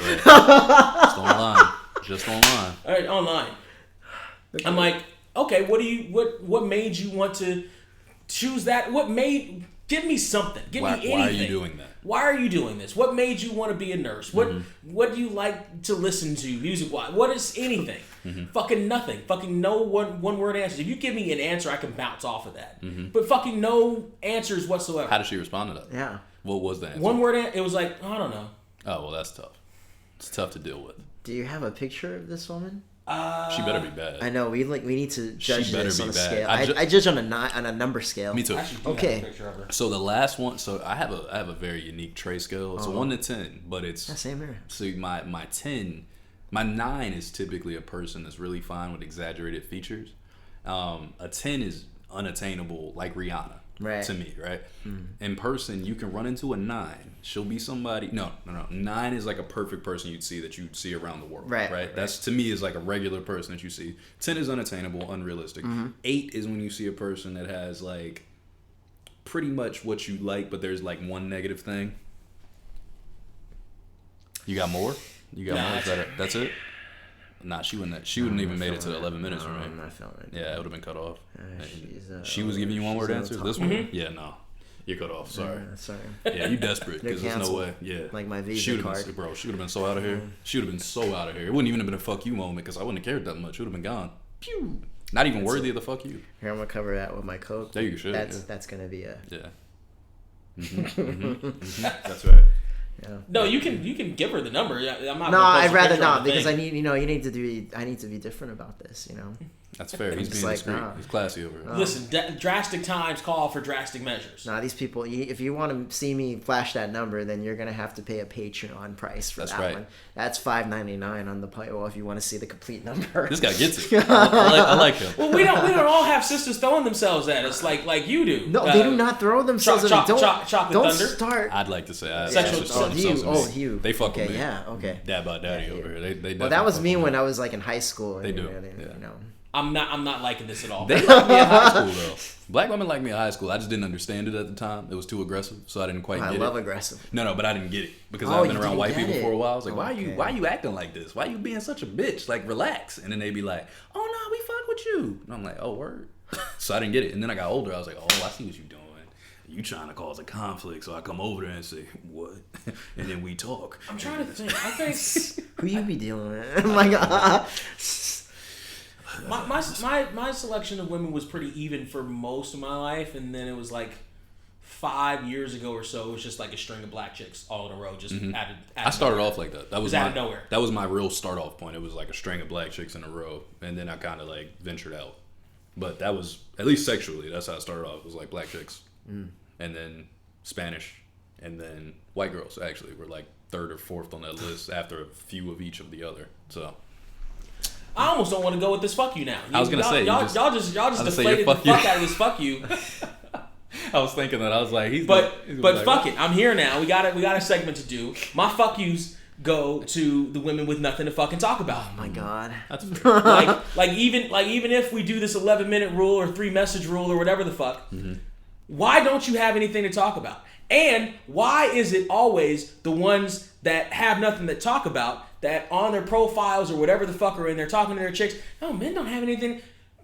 Bitch, you don't have anything to talk about. Why don't you have anything interesting in your life to talk? I don't care if it's one thing.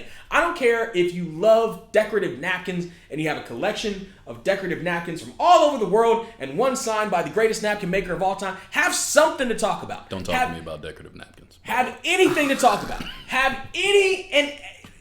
one thing to talk about. He's so angry. But it's always the most boring ones. It's always the blocks of wood that want you to be entertaining. It's always It's like that Ren and Stimpy cartoon. Play School? Everyone, Ren and Stimpy card log. Everyone knows it's a log. It's always these fucking logs that want you to be and entertained. What am I, some clown here to amuse you? Is that it? No, I'm a guy. Pesci. Listen, I want you to have a conversation with me. We've had this conversation. You and I have had this conversation before. Gonna have a conversation where I said, I'm not. You know what? Get out of my house. I love it. I am. Take you out of my place. You're good. You can stay.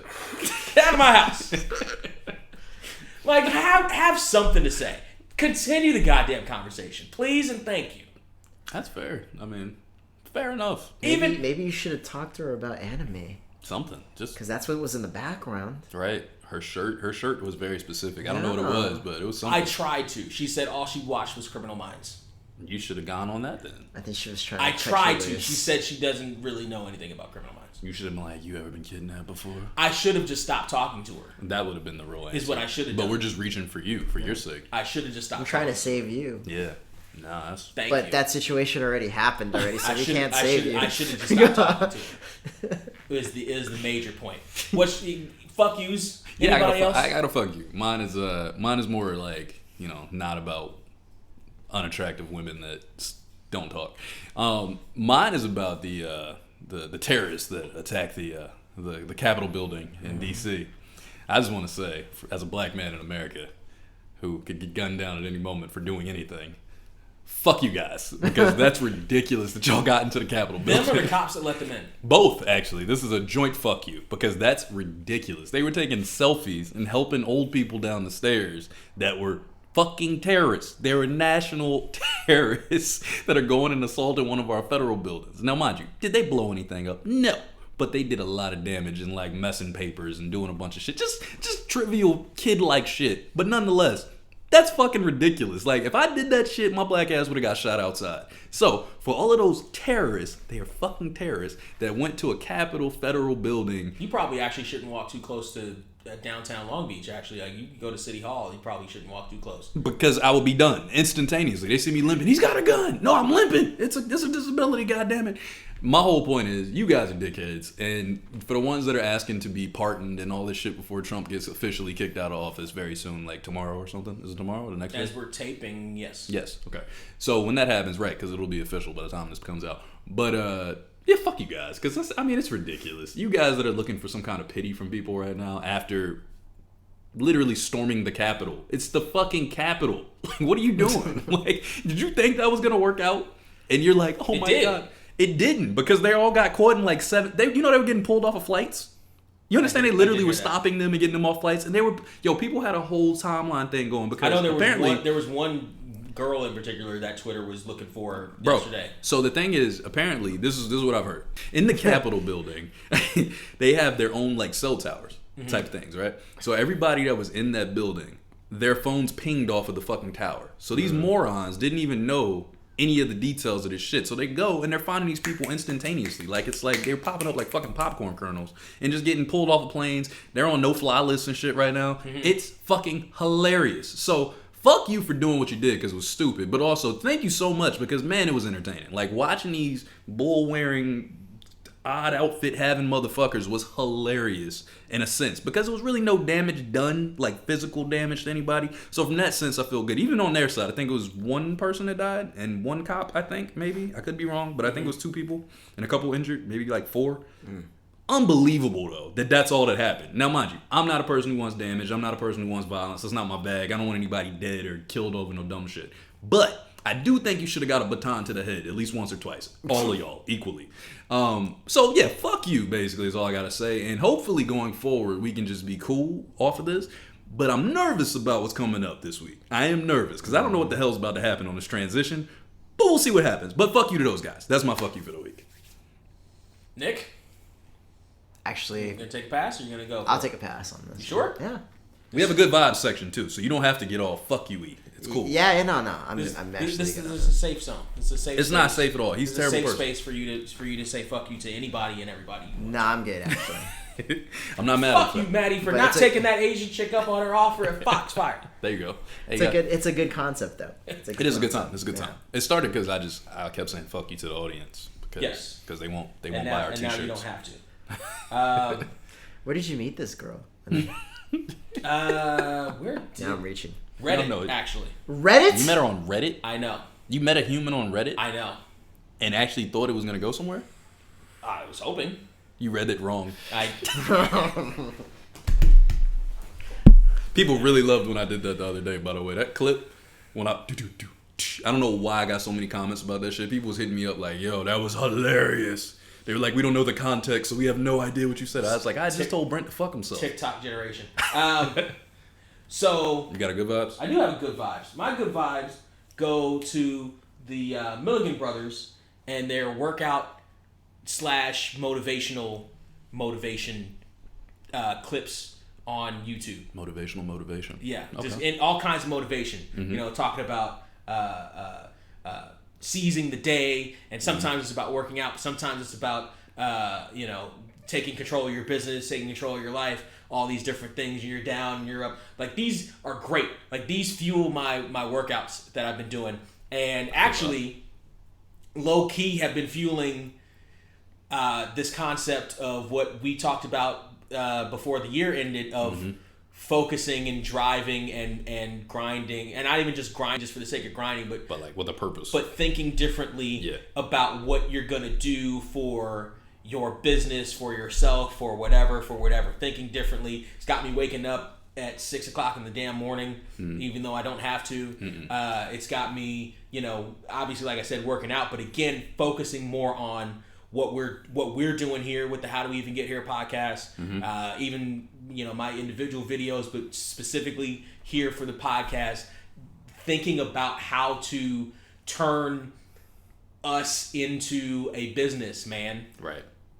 Jay-Z bars. No, you know what I'm saying?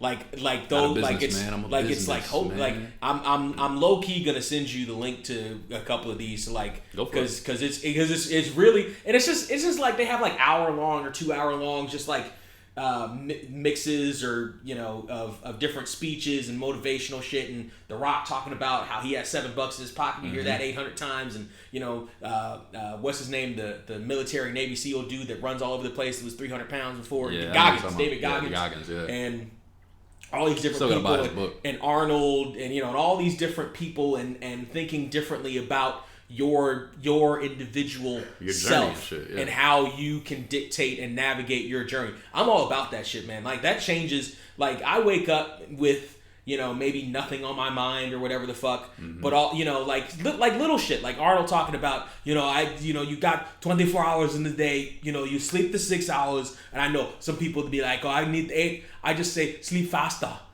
and I'm like, what? I love sleep, but also that fast forward concept is dope. I do have more time in the day to do shit, and that passion can help drive me to do more shit and help me to get more work done. The little process of building the bricks that are necessary to build this foundation, that are necessary to build this empire that I want to do, and it's all about building the bricks first. Yeah, it's all about doing that and doing the work and knowing what you're doing, like having some semblance of a plan. Like, they talk about writing shit down. I'm not a big fan of that, just because, or like making a plan and saying, I'm going to do this by this date. Because for me, inevitably, it doesn't necessarily end at that specific date.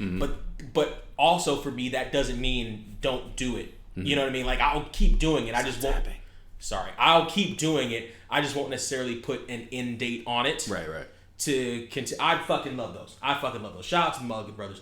They're doing good shit. Well, have done good shit. To follow up on that, I will piggyback. Actually, mine was pretty similar. I was gonna say my good vibes for the week would come off of audiobooks and things that I listen to get my mind right all the time. TED Talks are another one that I love. Like, that app for TED Talks is the dopest shit ever, because you get experience from all these different people that know all this different shit, and you get so much positive, good energy and good vibes of like how real successful business people are working and what they're doing to push themselves forward.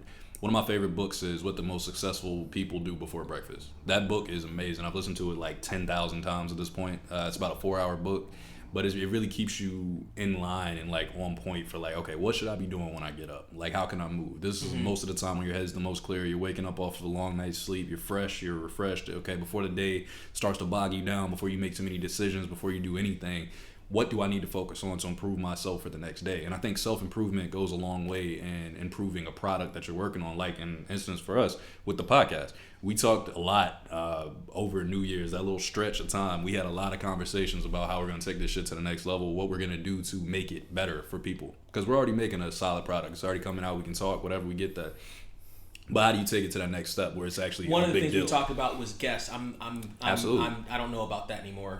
I think. I think guests are great, and this is my place, so this is cool. This is cool. You're still fucking crybabying over that goddamn honky tonk man shit. I'm rethinking that. Jesus Christ. Rethinking that he's a little negative, but it's okay. It's a good vibe. It's not my fault the sisters are going after me. That's what I'm saying. What the fuck, come on, man? Don't hate, bro. Just it was in high school. Hey, listen, man. He wanted a little more hype than he got. He's upset. I know. Upset. It's okay. It's alright. Listen, if you come to the barbecue, you better bring them damn sweet rolls.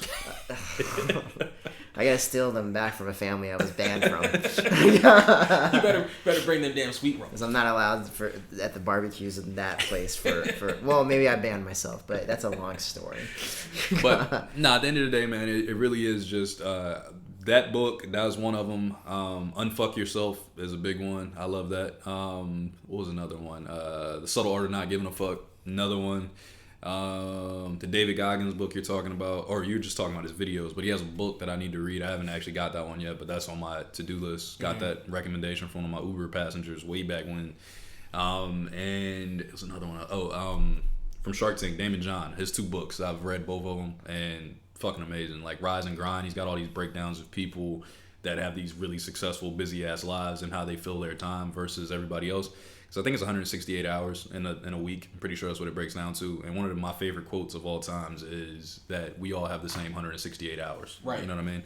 And that shit really goes and blows your mind. It's like George Washington had this time. Muhammad Ali had this time. Michael Jordan had this time. We were talking about Drake earlier. He's wildly successful these days. He had this time. What the fuck are we doing? You know what I'm saying? Like, how are you making yourself better, and how are you incrementally moving towards your goal of yourself and whatever you're trying to do in the course of the year? So it's not a new year, new me. It's just a more aggressive focus on what my tasks are and what I want out of my life. Because at 31, I am ready to be like, all right, let's go to this next level. Like, I know how smart I am. I know what I'm supposed to be doing. So let's just fucking do it. Is pretty much the point at this time. So that's my good vibes for the week. Very linked in the Brents this week. That's typically not a thing, but no, it's not, it makes sense. That vibes because of what we talked about, so it all makes sense. And you have any good vibes that you want to give out? No pressure. No, not at all. I think what you guys are doing here is really great. Just being on it firsthand. I'm working hard. Like, you guys have the setup and everything of how you want to do the podcast. The concepts are good. I love the formats that you guys are doing and how everything deviates. Because it's like an interesting podcast is going to be interesting when you have something interesting to talk about. Right. Because there's a lot of people. Actually, while we're halfway on this, I don't know how much of this you're comfortable of sharing. Yeah, sure. But we were talking about your career and some of the moves you've been making before. I don't know if you comfortable sharing. You don't necessarily have to go into the details of right. I don't mind. But can you talk about like the ascent that you've been making recently, the big money moves you've been making recently? Wouldn't say big money moves, but it's enough moves for the company to have eyes on me, especially in a pandemic. I know I have to step it up after being talked to by a GM about like, where do I see myself in 5 years within the company? It's like, well, this is very serious. So yeah, of course that's motivating. Absolutely. To just, man, I want to. Okay, now I got to take it to the next level because I was promised something, and I knew, and that's only coming from me as a veteran, that I knew that it wasn't gonna happen, and I was like, look, let's do what we got to do first and get through this first, and then we can do it. Yeah. But I'm at a point in my age where I've already been there and done it, as far as being, in the position or career, quote unquote, that I worked in. Being in a restaurant business for damn near 17 years. Yeah. And it's just like my mindset is a little bit different from the rest of the young lions I work with. It's like with them, it's like, wow, they really have to fight to like survive. Right. And like, yeah, of course they're concerned with everything that's going on in the world right now, as I am too. But at the same time, you can't just let that overtake your mind. because then you're gonna miss out on everything that could happen. 100%. Yeah, because you just never know what's gonna happen that next day. Now, how much does what's affected you recently? How much is the pandemic playing into your next steps especially considering it's a restaurant industry, and that's an industry that has been decimated over the last year. Big time. If you're a mom and pop, then man, I feel really bad for you. Right. A lot of them gone. Yeah, they're gone. They're not going to come back. Yeah, and it's just I've seen a few of them. I've heard a couple that I thought were good, and they're not. Right. I've seen a few chains. That's what I'm saying. That I thought were good. The Burger King on gone. Gone. Like after like I driving past there 1 week it was there, and the next week the sign's gone there. I'm like, what? They completely closing gone. chains. Yeah. Yeah. Because not enough people are going out. Yeah. I think. So how does that affect your next steps, or how you view it? I think in this point I'm lucky where I'm at, just because of. I always said this: if you're gonna open up a business or you're gonna start a business, you have to know your area. You have to know who you're catering to. You need to know your neighborhood. You need to know who your competition is. And then if you know who your competition is, then you can seriously go up against it. You know, and you have to be very confident in what the numbers would bring. Market research is very important. Researching on how the neighborhood does and what the clientele is and what kind of neighborhood you're in. I'm very lucky where I'm at because it's like, wow, it's still coming. Yeah, we might as well. We're probably not making the same numbers that we were doing when we were in an operational like setting, but we're making like solid numbers. There's some parts of the business that are not doing well because we have to do cuts on certain things. Yeah. But I think we're adapting to it just fine. We're one of the main places that we're adapting just fine. I'll give you a case example. The Salt Bay, right? Mm-hmm. You know, like guy who does his little Lahana. So you're aware that he has his own business. He's actually opening up one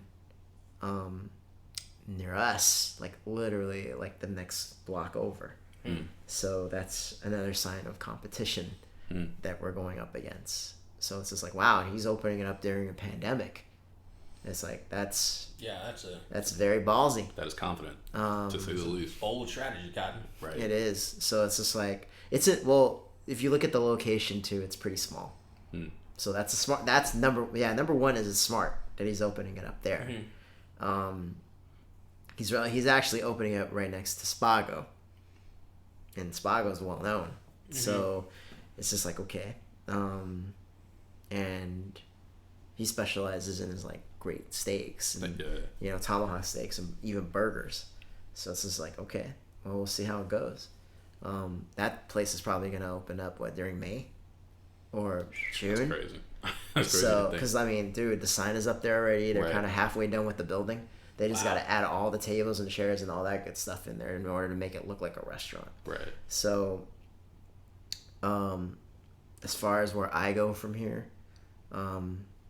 that's all going to take form and take shape when when we're allowed to do like capacity again. Right. Full capacity in-house. Okay. So that's right now. Like I said, I'm not gonna really know until we actually get there. Right, Let's just survive this first. Then when we get there, we'll get there, and then I can start taking. Yeah, I'm still taking it seriously now, because especially if you're getting questions of the days, it's like okay, you still want to be under the radar of people you're trying to impress. I guess. With me, it's just like okay, well, I gotta step it up because who knows what's gonna happen. Because a lot of things can change.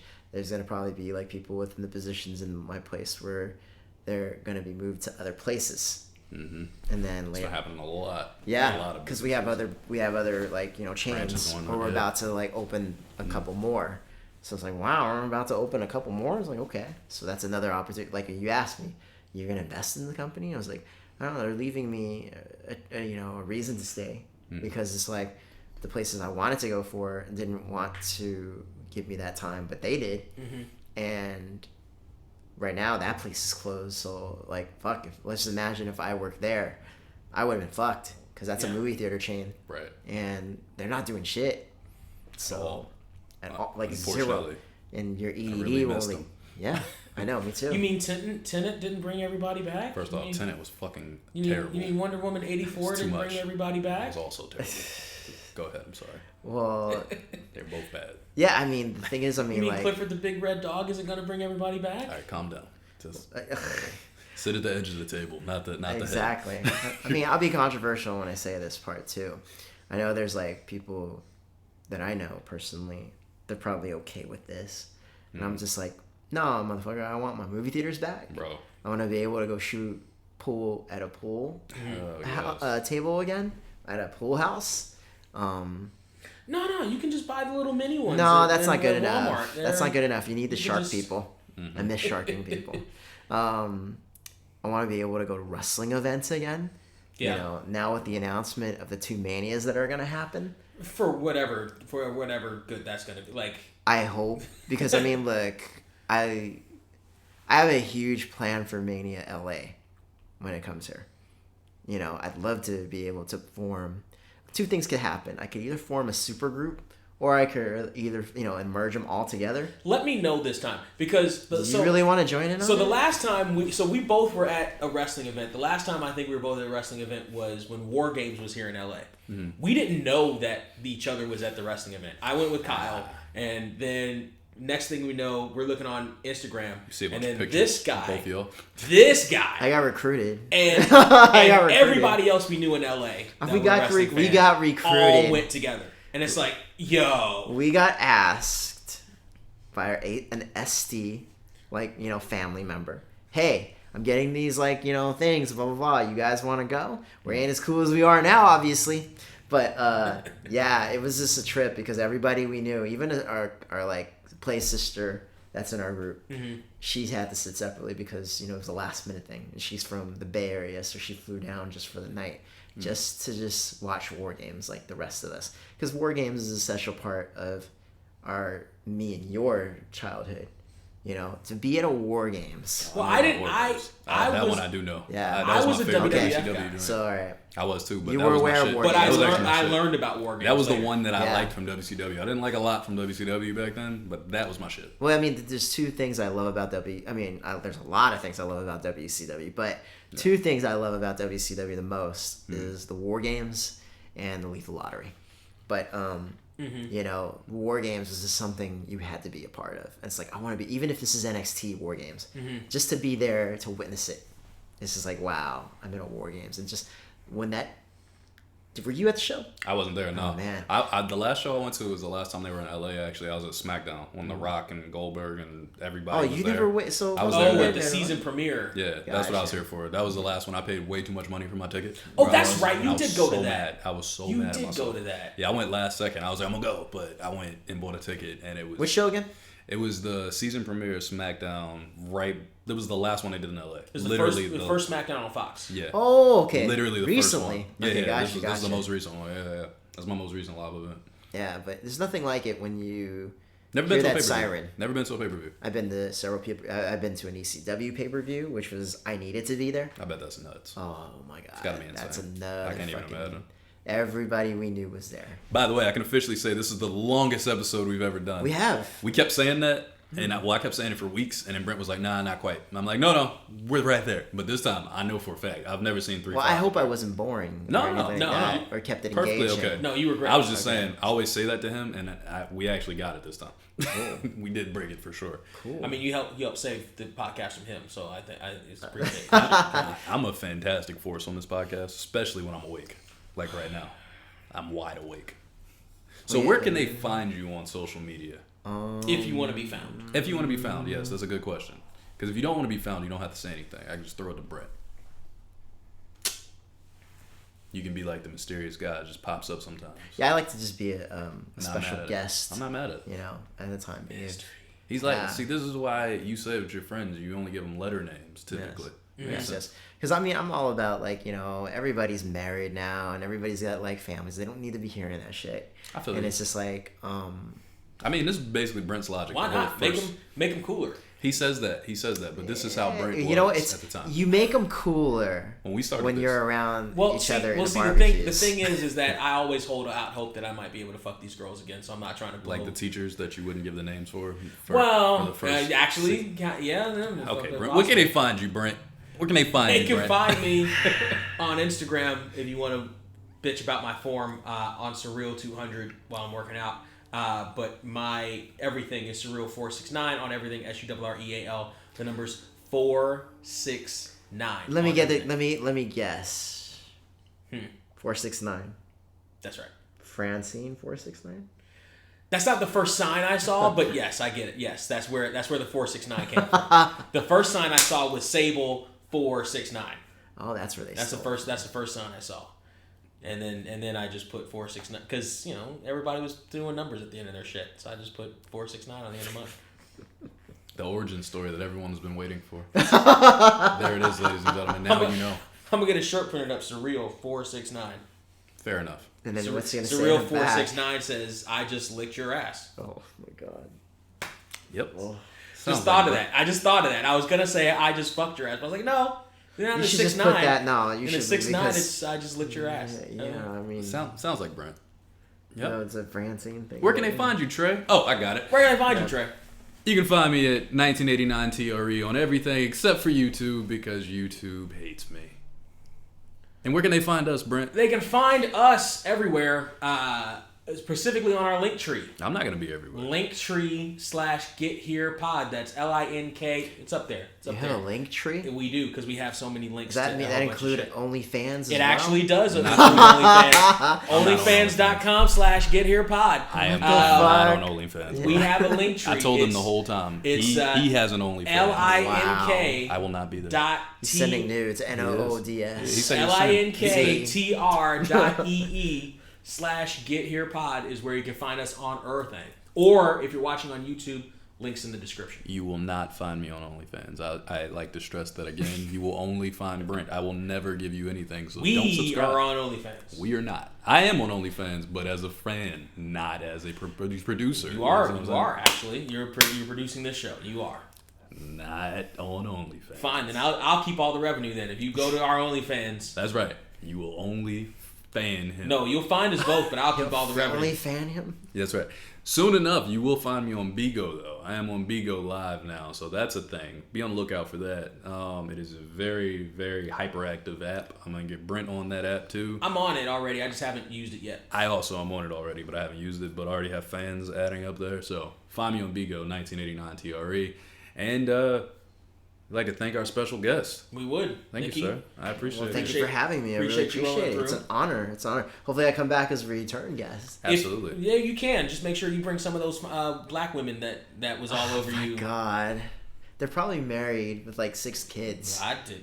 Or 2. Did I? Maybe divorced. Did I? I don't know. Did I say? I know I out-aged them in the school reunion. Did I ask you any of that? I just said bring them. I'm just saying, you're going to be upset just like you fucking were upset at goddamn Foxfire. Listen. He doesn't care anymore. I know he doesn't. If they don't mind, I don't mind. What did the great Bernie Mac say? I don't give a hood. If you're not getting it, Brent would love to hit it. How did we even get here? Cause I swear I don't recognize shit here.